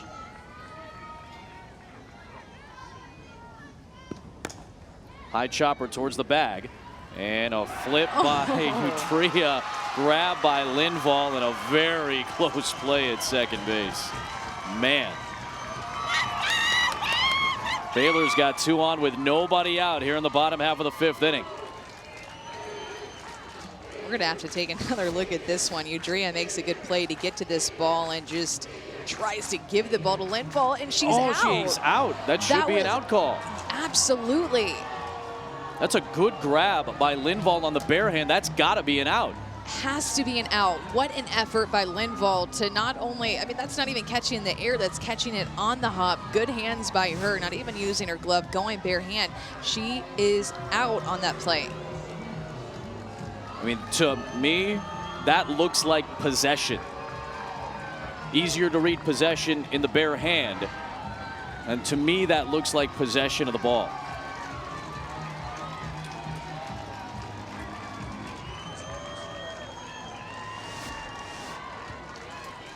Such an athletic play by Udria to even get to that ball and just pushing it to Linville. Good scoop. Not sure why Ellis is not sliding on that play. Had to slow down to just tiptoe into second base. You got to be getting down. So that's the first hit of the game for Baylor. This one to second. Linville fires to third. Lilly was backing up and couldn't get it cleanly. So all the way from third comes Ellis to score, and Baylor's on the board just like that.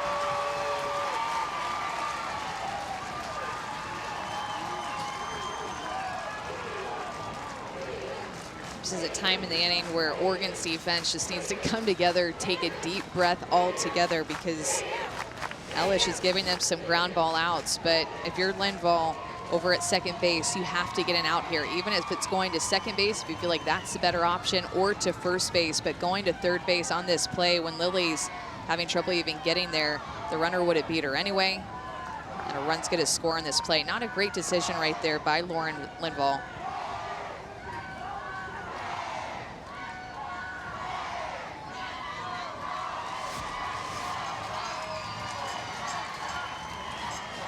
So Oregon had not had a hit in this game in the first 4 innings. Ellis was hit by a pitch, the infield single for Christensen on a play up the middle where there could have been an out recorded at second base.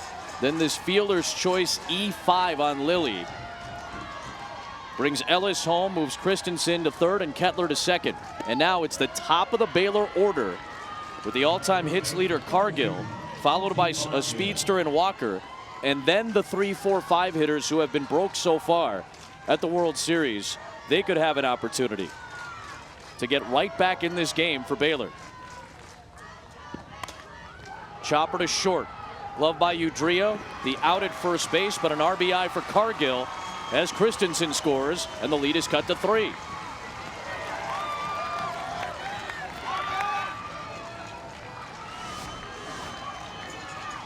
3 balls in a row now being put on the ground, making this Oregon defense work. This time Udria is going to make a play across the diamond.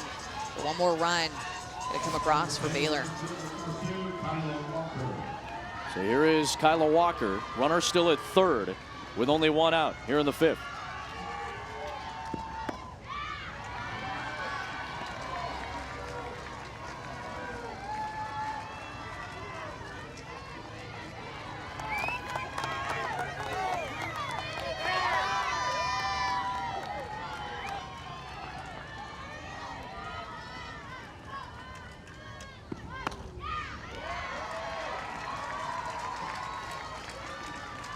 Baylor does not have a hit with a runner in scoring position. 2 runs have scored, and the ball hasn't even gotten out of the infield here in this 5th inning.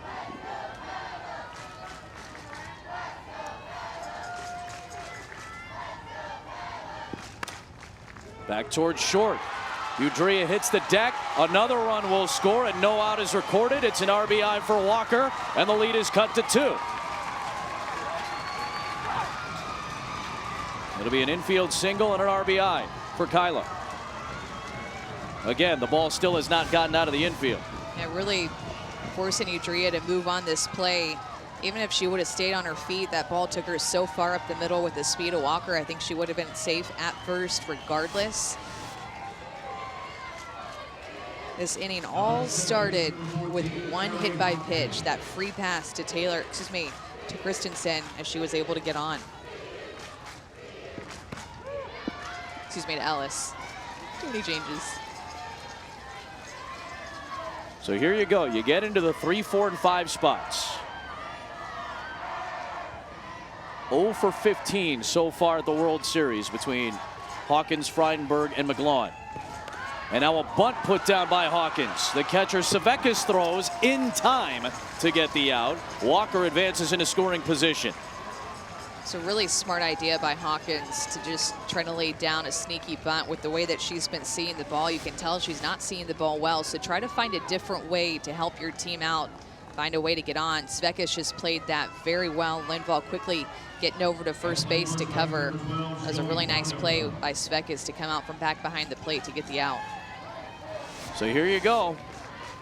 You got a home run hitter in Frydenberg at the plate. She is the tying run here in this elimination game in the 5th. Hard hit, back up the middle into center field, a base hit. A 4-run Baylor 5th, and it's a 1-run game. Frydenberg delivers.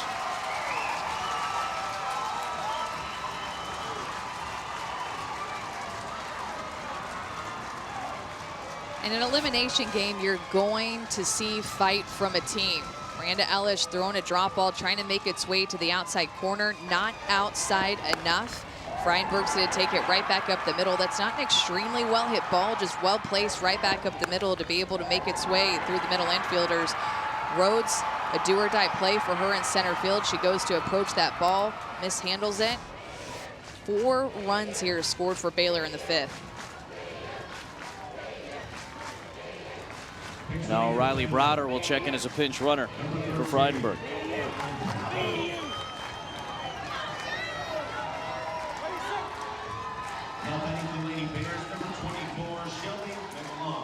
So now McGlawn gets an opportunity after the first hit from the 3, 4, and 5 hitters in the tournament in OKC. 0 for 2 with a couple of groundouts. And she'll take strike 1. A good pitch to start her off by Ellis.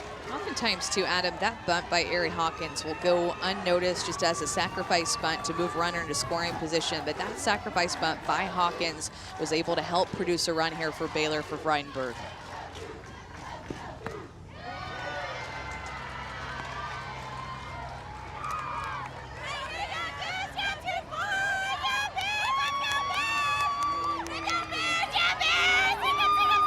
McGlawn had the big blast against Arizona in the Super Regionals.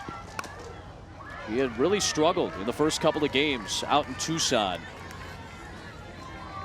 And the one they called Goose had a blast. I mean, a towering 3-run shot in that game to help lead Baylor to an upset victory over the 2nd-seeded Arizona Wildcats. They were struggling. No hit through 4 innings. Getting it going now. Look at that beautiful changeup from Ellis to freeze McGlawn. And that keeps Oregon in front through 5. Ellis was able to change speeds. I've been wondering where this pitch went for her this inning. Keeps it low in the zone, going to the flip change to be able to get McGlawn, but still Baylor scores 4 runs and we have a 5-4 game. It was 5-0 through 4.5. Baylor puts up 4 in the bottom half of the 5th inning of this elimination game. A 1-run contest.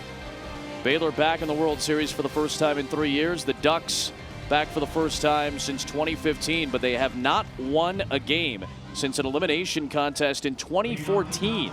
They beat Oklahoma 4-2. They got shut out by Alabama in their next game. Got beat by UCLA the next World Series. Beat by Alabama in an elimination game. And then got beat on Thursday night by Washington 3-1. A 4-game skid for the Ducks where the offense had struggled. It busted open a little bit in this game with 5 runs, but Baylor answered well. And now they've got Kelsey Selman with a huge task for Baylor in the circle to try to keep this at a 1-run game. This is exactly why before the top of the 5th inning, Coach White gathered up the team and was saying, hey, we got to keep scoring. Yeah. We can't slack off now. Ended up scoring that 1 run in the top of the 5th, which right now could be the game-winning run if the score, or excuse me, if the game ended right now. But that's why he was so passionate. Guys, we got to keep having those quality at-bats, getting runners on, pushing them across, because Baylor's not going to go away. 1-2 on Puentes. Flared to left. Good read by Walker for 1 out in the 6th.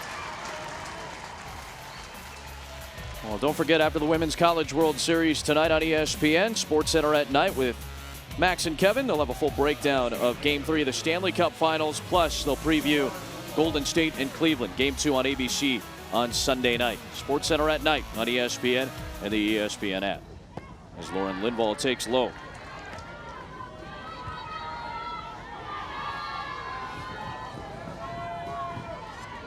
Linville had scored back in the 2nd.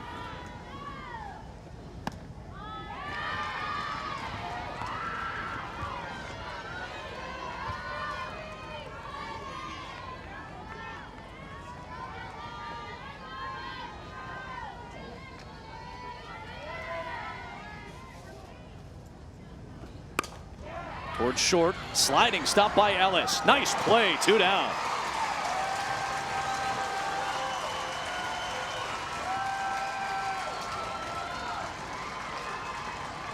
It's a well-hit ball by Linville. Ellis goes down to her knees, backhands that ball, and then, wow, what an arm that she showed coming up from this backhand play. Keeping that glove low. No way, no chance she's going to let that ball get under her glove. Jenna Lilly takes an inside strike. Started to twist away, thinking he was going to ride in on her. And remember, Ellis, a catcher too for this Baylor team, a strong arm, throwing from short to get that important 2nd out. Lilly sends one to right. Ranging back is Cattler at the wall, and it's off the base of the fence. Lilly hustling to 2nd. She's gunning for a triple. She's got it.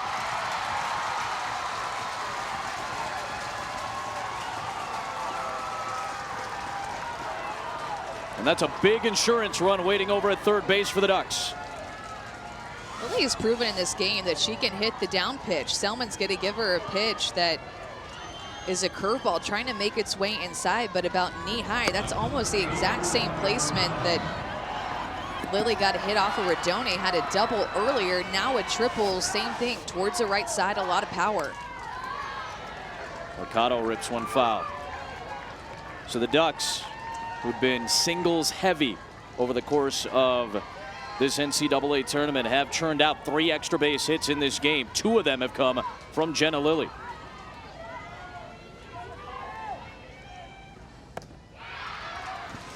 And she is fast out of the box. Yeah, you know, she didn't get a great round of first base. I don't like how she took that, but then she picked up Coach White. He's saying, come on. Baylor defense did not play that particularly fast from the wall. Turned it into a triple.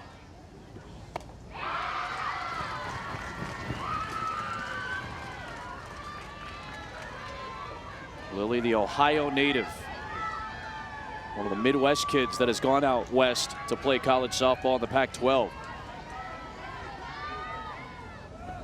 That's one of the themes for the recruiting process of Mike White. Going around various parts of the country, including into the heartland, to recruit some of this Oregon roster.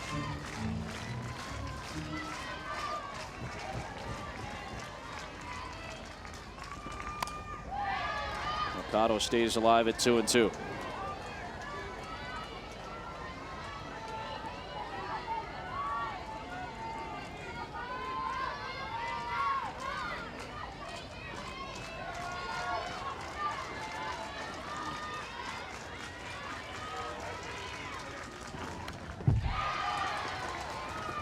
older sister of Mo Mercado, who's had a very good career at Arizona.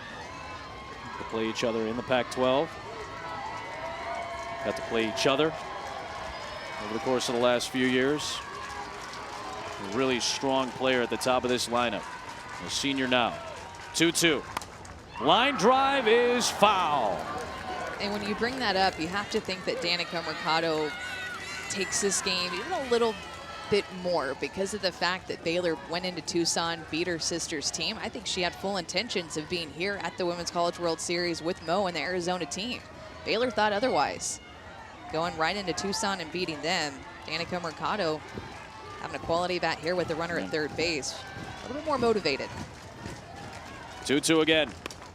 Flared towards second base, played cleanly by Hawkins, and the inning is over. A good job by Selman to leave Lily stranded at third base, but both teams getting the offense going. Baylor scored 4 in the 5th inning. They're within 1. We go to the bottom of the 6th in this elimination game in Oklahoma City.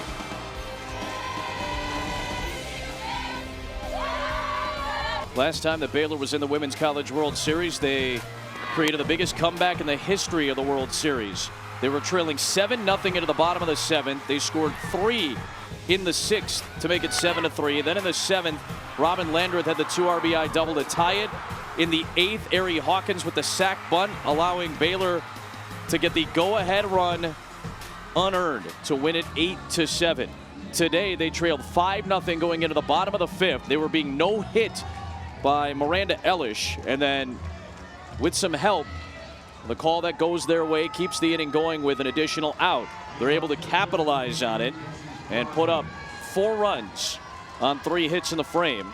They push Ellis out of the game, and Maggie Ballant makes her World Series debut, facing Jessie Scroggins to start this bottom of the 6th. Ballant likes to work more east and west, curve and screw, but very, very good rise ball spin that she can throw through the zone and get you to chase it too. 0-2 on Scroggins.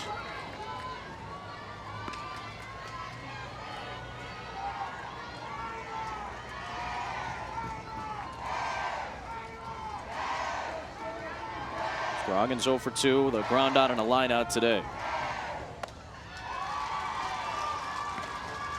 Ballant from southeastern Pennsylvania.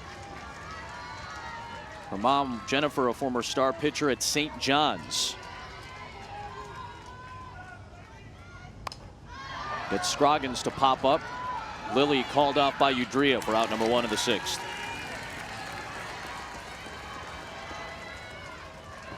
It was Maggie's mom, Jennifer, who recognized how tall and lean Maggie was and thought, no, she's got the body of a pitcher.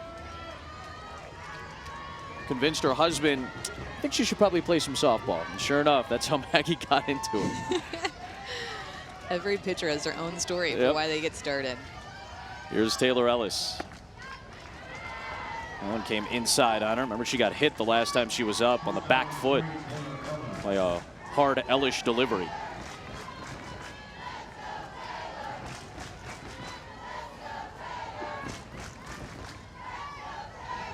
Ballant didn't start playing softball until Jennifer got her into it at age 9.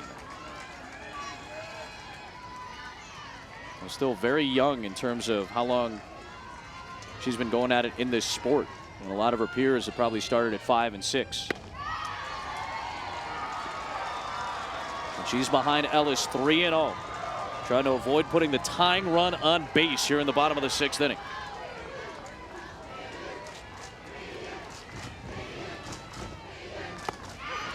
That's a strike, 3-1.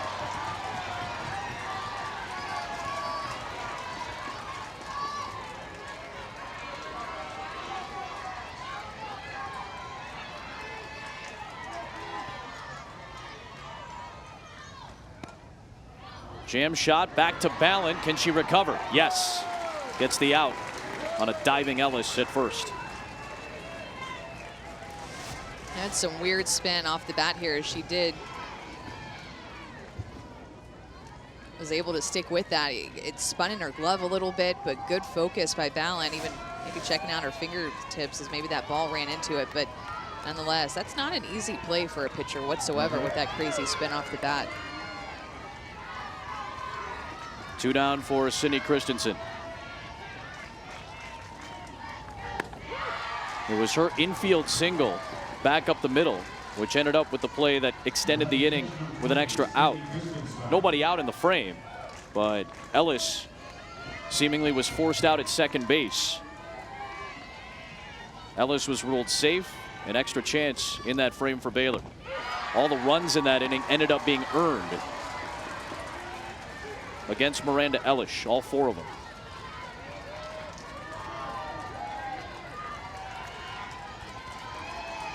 Ballant with a chance for a perfect 6th.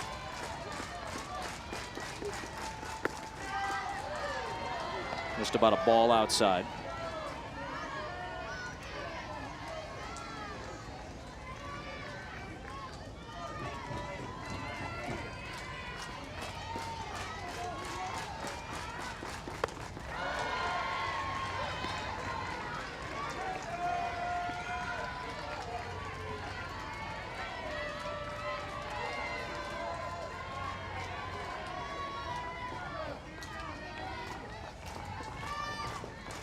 Two-two delivery. Down the left field line, foul.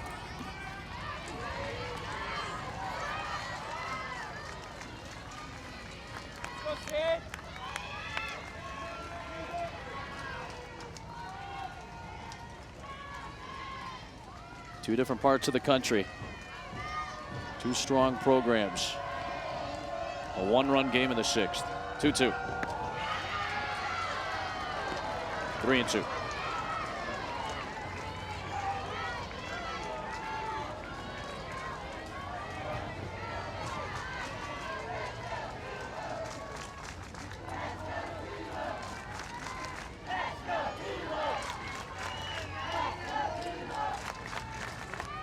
Payoff delivery. Just got a piece of it to stay alive, Christensen.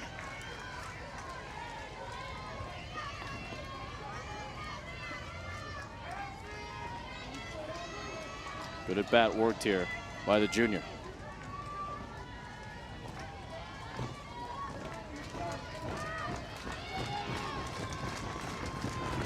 Got her.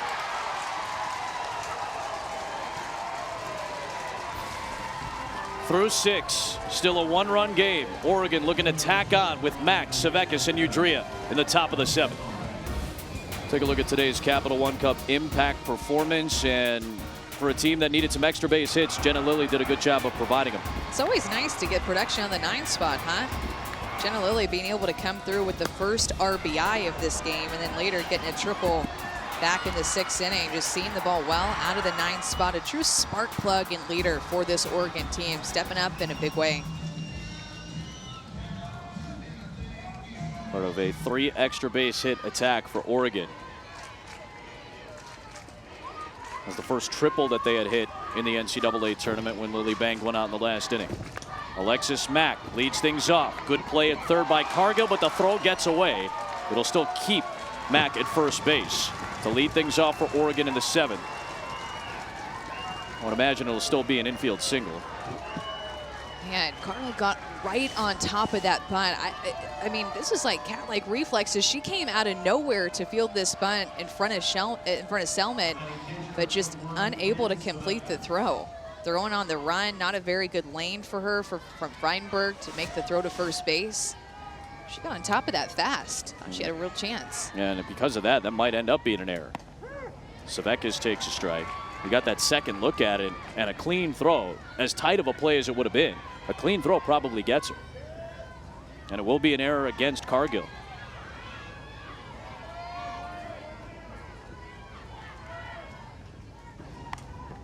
This one to Cargill. Successful sacrifice moves Mack into scoring position. Well done by Sevekis.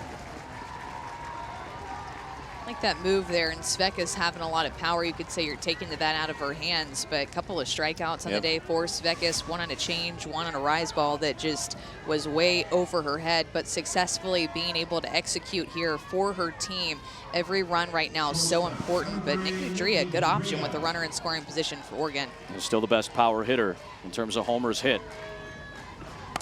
Line drive into left field, a base hit. The stop sign at third for Mack, a hard hit single for Udrea. And a big insurance run again waits at third for the Oregon Ducks. How about this aggressiveness? First pitch each time there's a result in this inning. Answering here late in the game, trying to push across another run. A rise ball that's not quite up in the zone. Didn't have quite the break up on the outside corner. And actually, Udrea hit this ball too hard to Walker out there in left field, because if not, that would have been a run scored by Mack. Here's Rhodes.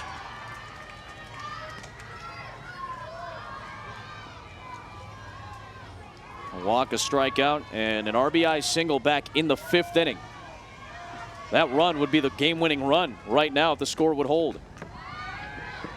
Now you have to be careful again. Oregon has been aggressive all year. They've been aggressive here in Oklahoma City on the base paths. And how many plays have been determined by inches, by millimeters during the course of this weekend on plays at second and home? Hard hit but foul, and it's 2-1 on Rhodes.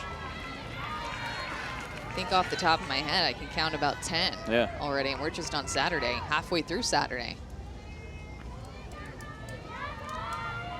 Ducks much better today with runners in scoring position than they were on Thursday night. They went 0 for 8.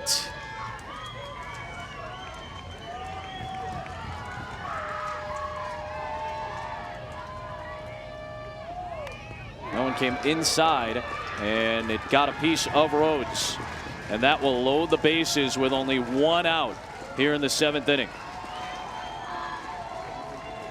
Selman likes to throw this rise ball, trying to get up and in on the hands of Rhodes.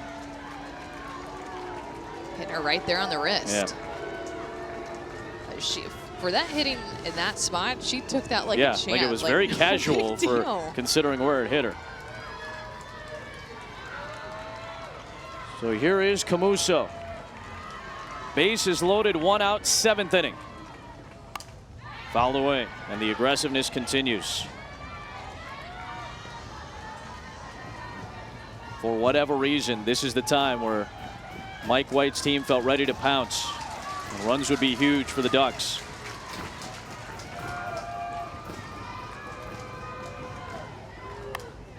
Baylor's got 9, 1, and 2.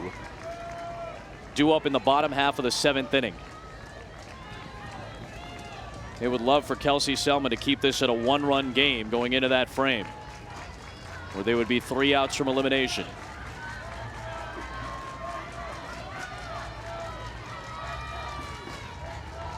Oh-2 is high. And Camuso was able to come up back in the 3rd inning too with a couple of RBIs and looked good at the plate, looked aggressive. She knocked Rodoni out of this game with a double to drive in 2 to left. Back in the 3rd. 1-2. Outside missed. 2-2.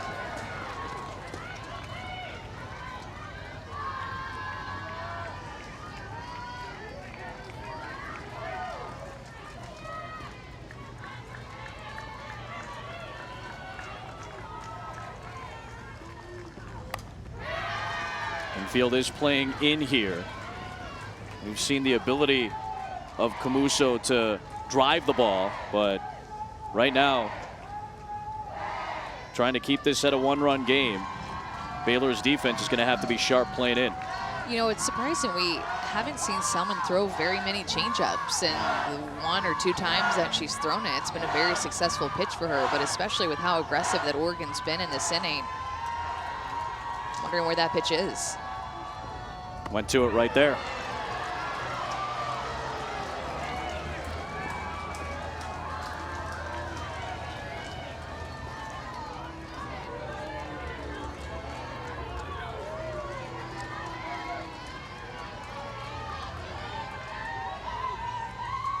Bases loaded, payoff pitch, fouled away.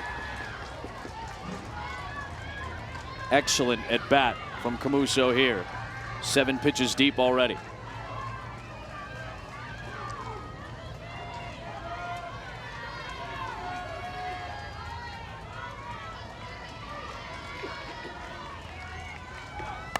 In the air, deep left field, over the head of Walker.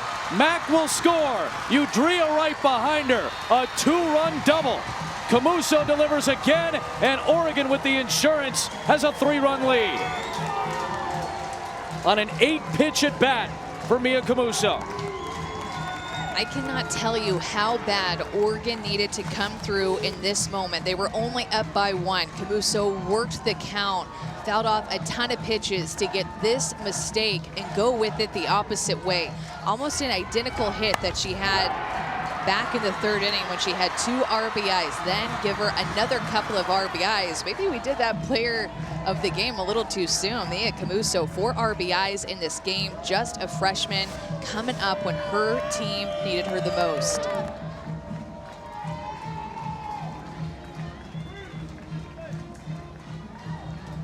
Looks like Maddie Bishop will pinch hit for Sammy Puentes here.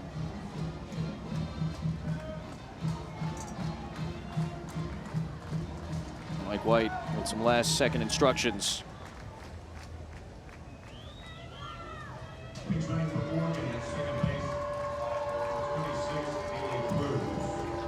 And then Haley Cruz will check in for Camuso at second as a pinch runner.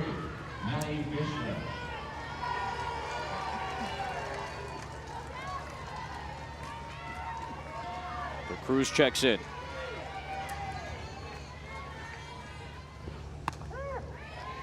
You've seen what Baylor's been able to do with their comeback at the Women's College World Series, and you just can't ever count them out. Every run right now that Oregon is able to score is so important for them to feel more comfortable going into the bottom of the 7th inning, trying to continue their season.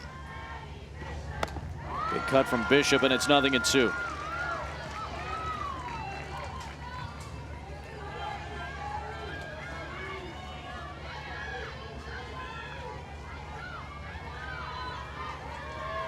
Couple of home runs this year for Bishop. The sophomore goes down swinging. Foul tipped it into the glove of Christensen. 2 down here in the 7th. Really just tells you how good this rise ball is for Selman, getting Bishop to swing and miss at a couple that are well out of the zone. Good jump on it, but goes to prove how good of adjustments that the other Oregon hitters have made on Selman within this game, within this inning.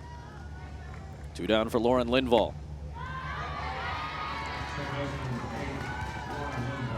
Game of the first 6 games of their NCAA tournament run. They went 5-0 in regionals and supers, lost their opener at the World Series. 6 extra base hits, 4 of them in this game alone. And it is the breakout that we thought we might see from Oregon. Linville pops it up. Cargill is there, and the inning is over. Cargill will bat second for the Baylor Bears, down to their final 3 outs and down by 3 runs. Mia Camuso doing it again. Did it earlier in this game to left, does it in the 7th. Some big insurance for the Ducks, trying to stay alive in OKC. Oklahoma and Auburn in a classic 3-game series a year ago. Who will represent each bracket in the finals? Oklahoma's side. Oregon and Baylor battling in this elimination game, with Oregon on top to the bottom of the 7th. LSU gets the winner. Oklahoma gets the survivor. On the other side, Florida, the top seed, sitting at 2-0. Washington, UCLA will play our next elimination contest over on ESPN. The winner of that game gets the 2-0 Gators. Florida and Oklahoma need just 1 Sunday win to reach the Women's College World Series Finals, which again begin on Monday night. 9-1-2 for Baylor, down by 3. Maggie Ballant in her 2nd inning of relief went 1-2-3 in the 6th. Ball 1 upstairs to Kettler.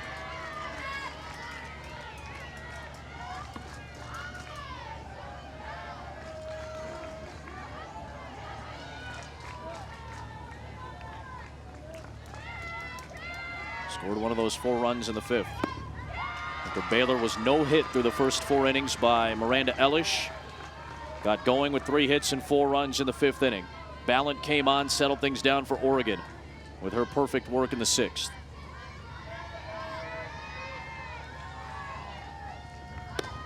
Oregon stepped up with 2 insurance runs in the top half of the 7th inning. But again, if Baylor can get a couple on base, You'll get into that meat part of the order that has power. They've struggled a little bit in this World Series so far, but if you can get there, Baylor could be in business. And they started off well in the 7th with Kettler drawing a 4-pitch walk. Look, as a pitcher, this is when you feel it most. Your team has the lead, bottom of the 7th inning.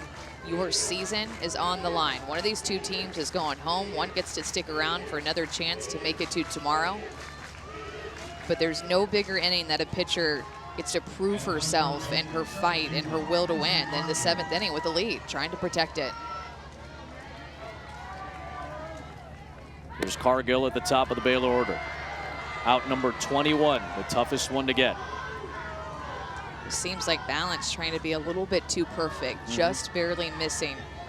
Go back to challenging these hitters.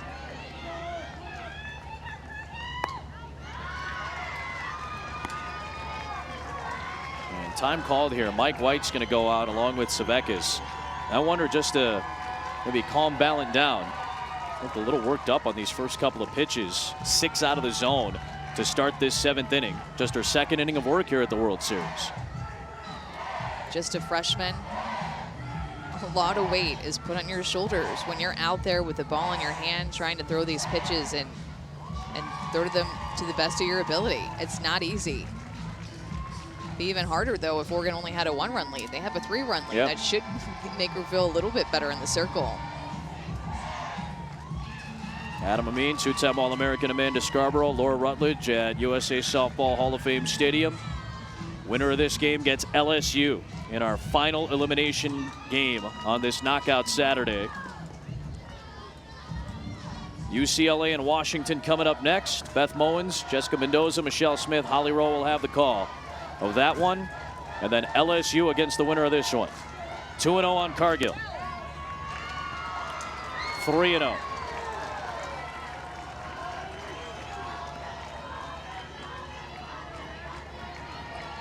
Senior Cargill will take a strike.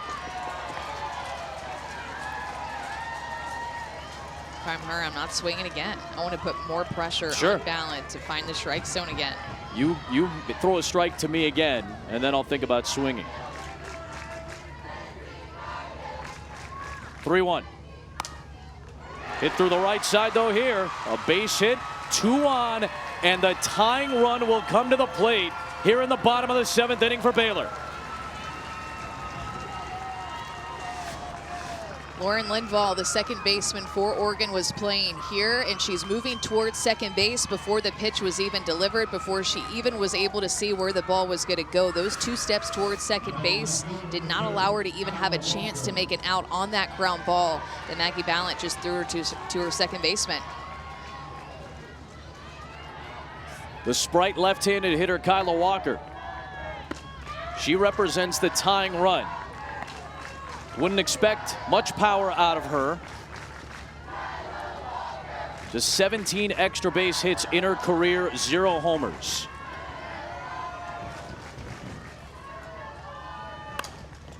Back up the middle though into center field, a base hit, and the winning run will come to the plate for Baylor in the 7th in Hawkins.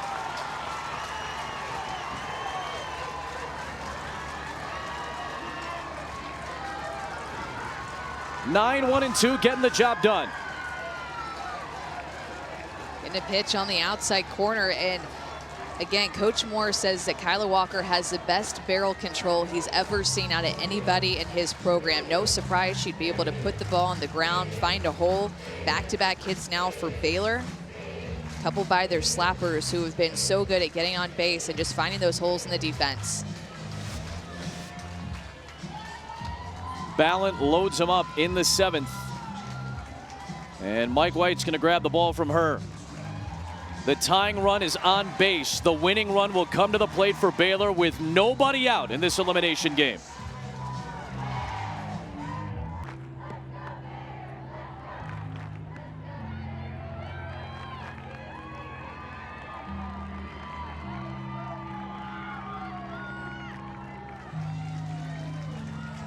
Bases loaded, nobody out. Winning run at the plate for Baylor, and Megan Kleist, who went the distance in a loss against Washington Thursday night, is back in the circle trying to keep Baylor off the board.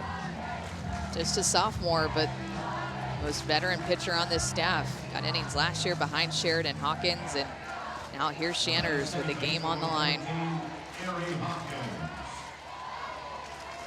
Ari Hawkins to the plate. She's the winning run with nobody out in the bottom of the 7th.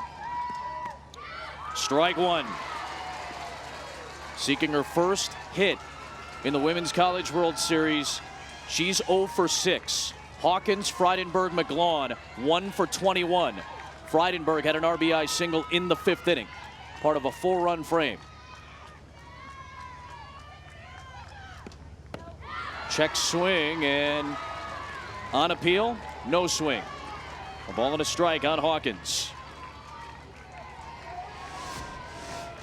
Changing speed, second pitch here to Hawkins. Clearly definitely being able to hold back on that pitch.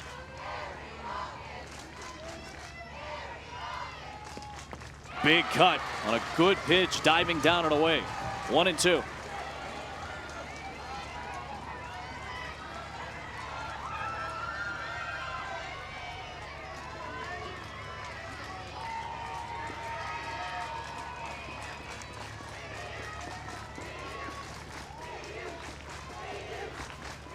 One-two.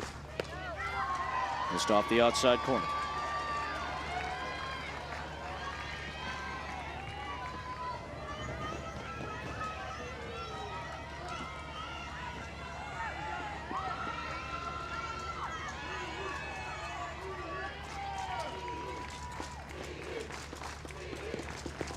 Another check swing, but it's a strike.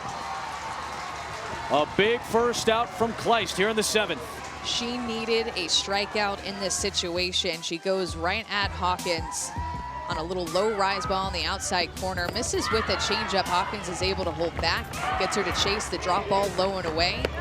Tries to go right back to that pitch, and she holds back, but finally finishes her off on the changeup. She brought it a little bit more up in the zone than previous in the at-bat. Got her to go around a little bit more. But now it's Frydenberg, 3rd all-time in Baylor history in homers. The winning run with 1 out. Went around, strike one.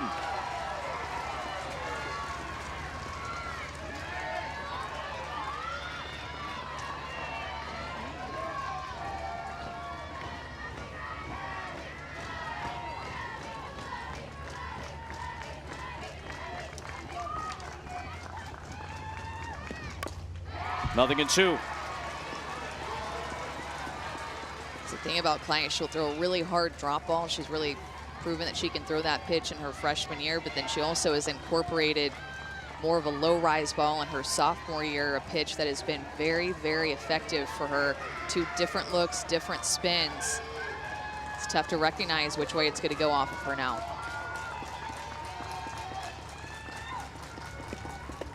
Way out in front. 2 down. Back-to-back strikeouts for Kleist. You have to step up in the big moment, and Kleist is doing that. She's proven it to her team, to her coaches. 2nd out, 2nd strikeout for Kleist. Both on the changeup, coming in with the bases loaded, nobody out. And now it's up to McGlawn. One of the heroes in Tucson for Baylor. Represents the winning run with 2 outs at the plate. Chop towards Kleist, and she has saved Oregon's season. The Ducks are still alive in Oklahoma City.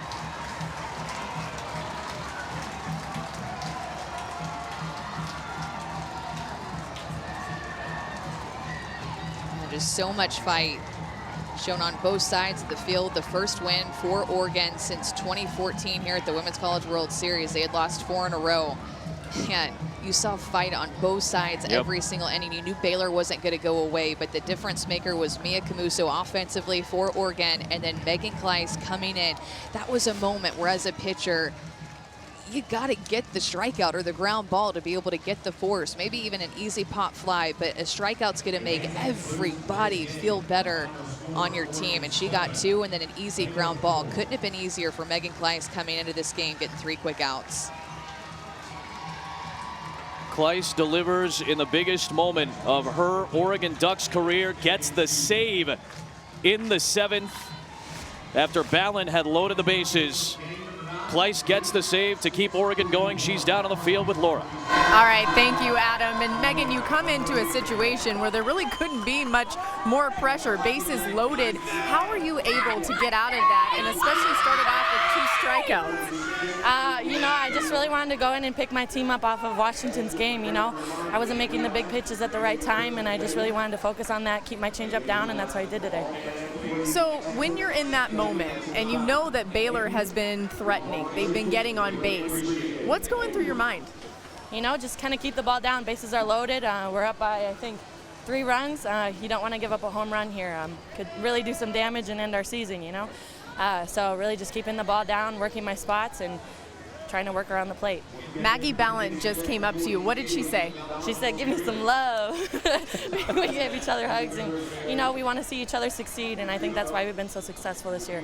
So now this team stays alive. What does that mean for this program with what you all want to accomplish?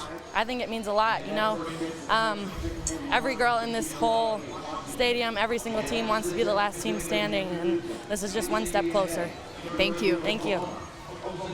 High drama in this elimination contest, and it will only continue tonight. Oregon will get a break, and then they'll take on LSU in the second elimination game in our nightcap on the Oklahoma side of the bracket. UCLA and Washington still to come on ESPN. Beth, Jess, Michelle, and Holly will have the call for you. On the Florida side of the bracket, Washington and UCLA battle tonight. Kleist saves Oregon. They're still alive. The Baylor Bears are done. SportsCenter is coming up next. Washington and UCLA on the way in 1 hour on ESPN. For Amanda Scarborough, Laura Rutledge, our great crew, Adam Amin saying so long for now. SportsCenter with Zubin Mehenti.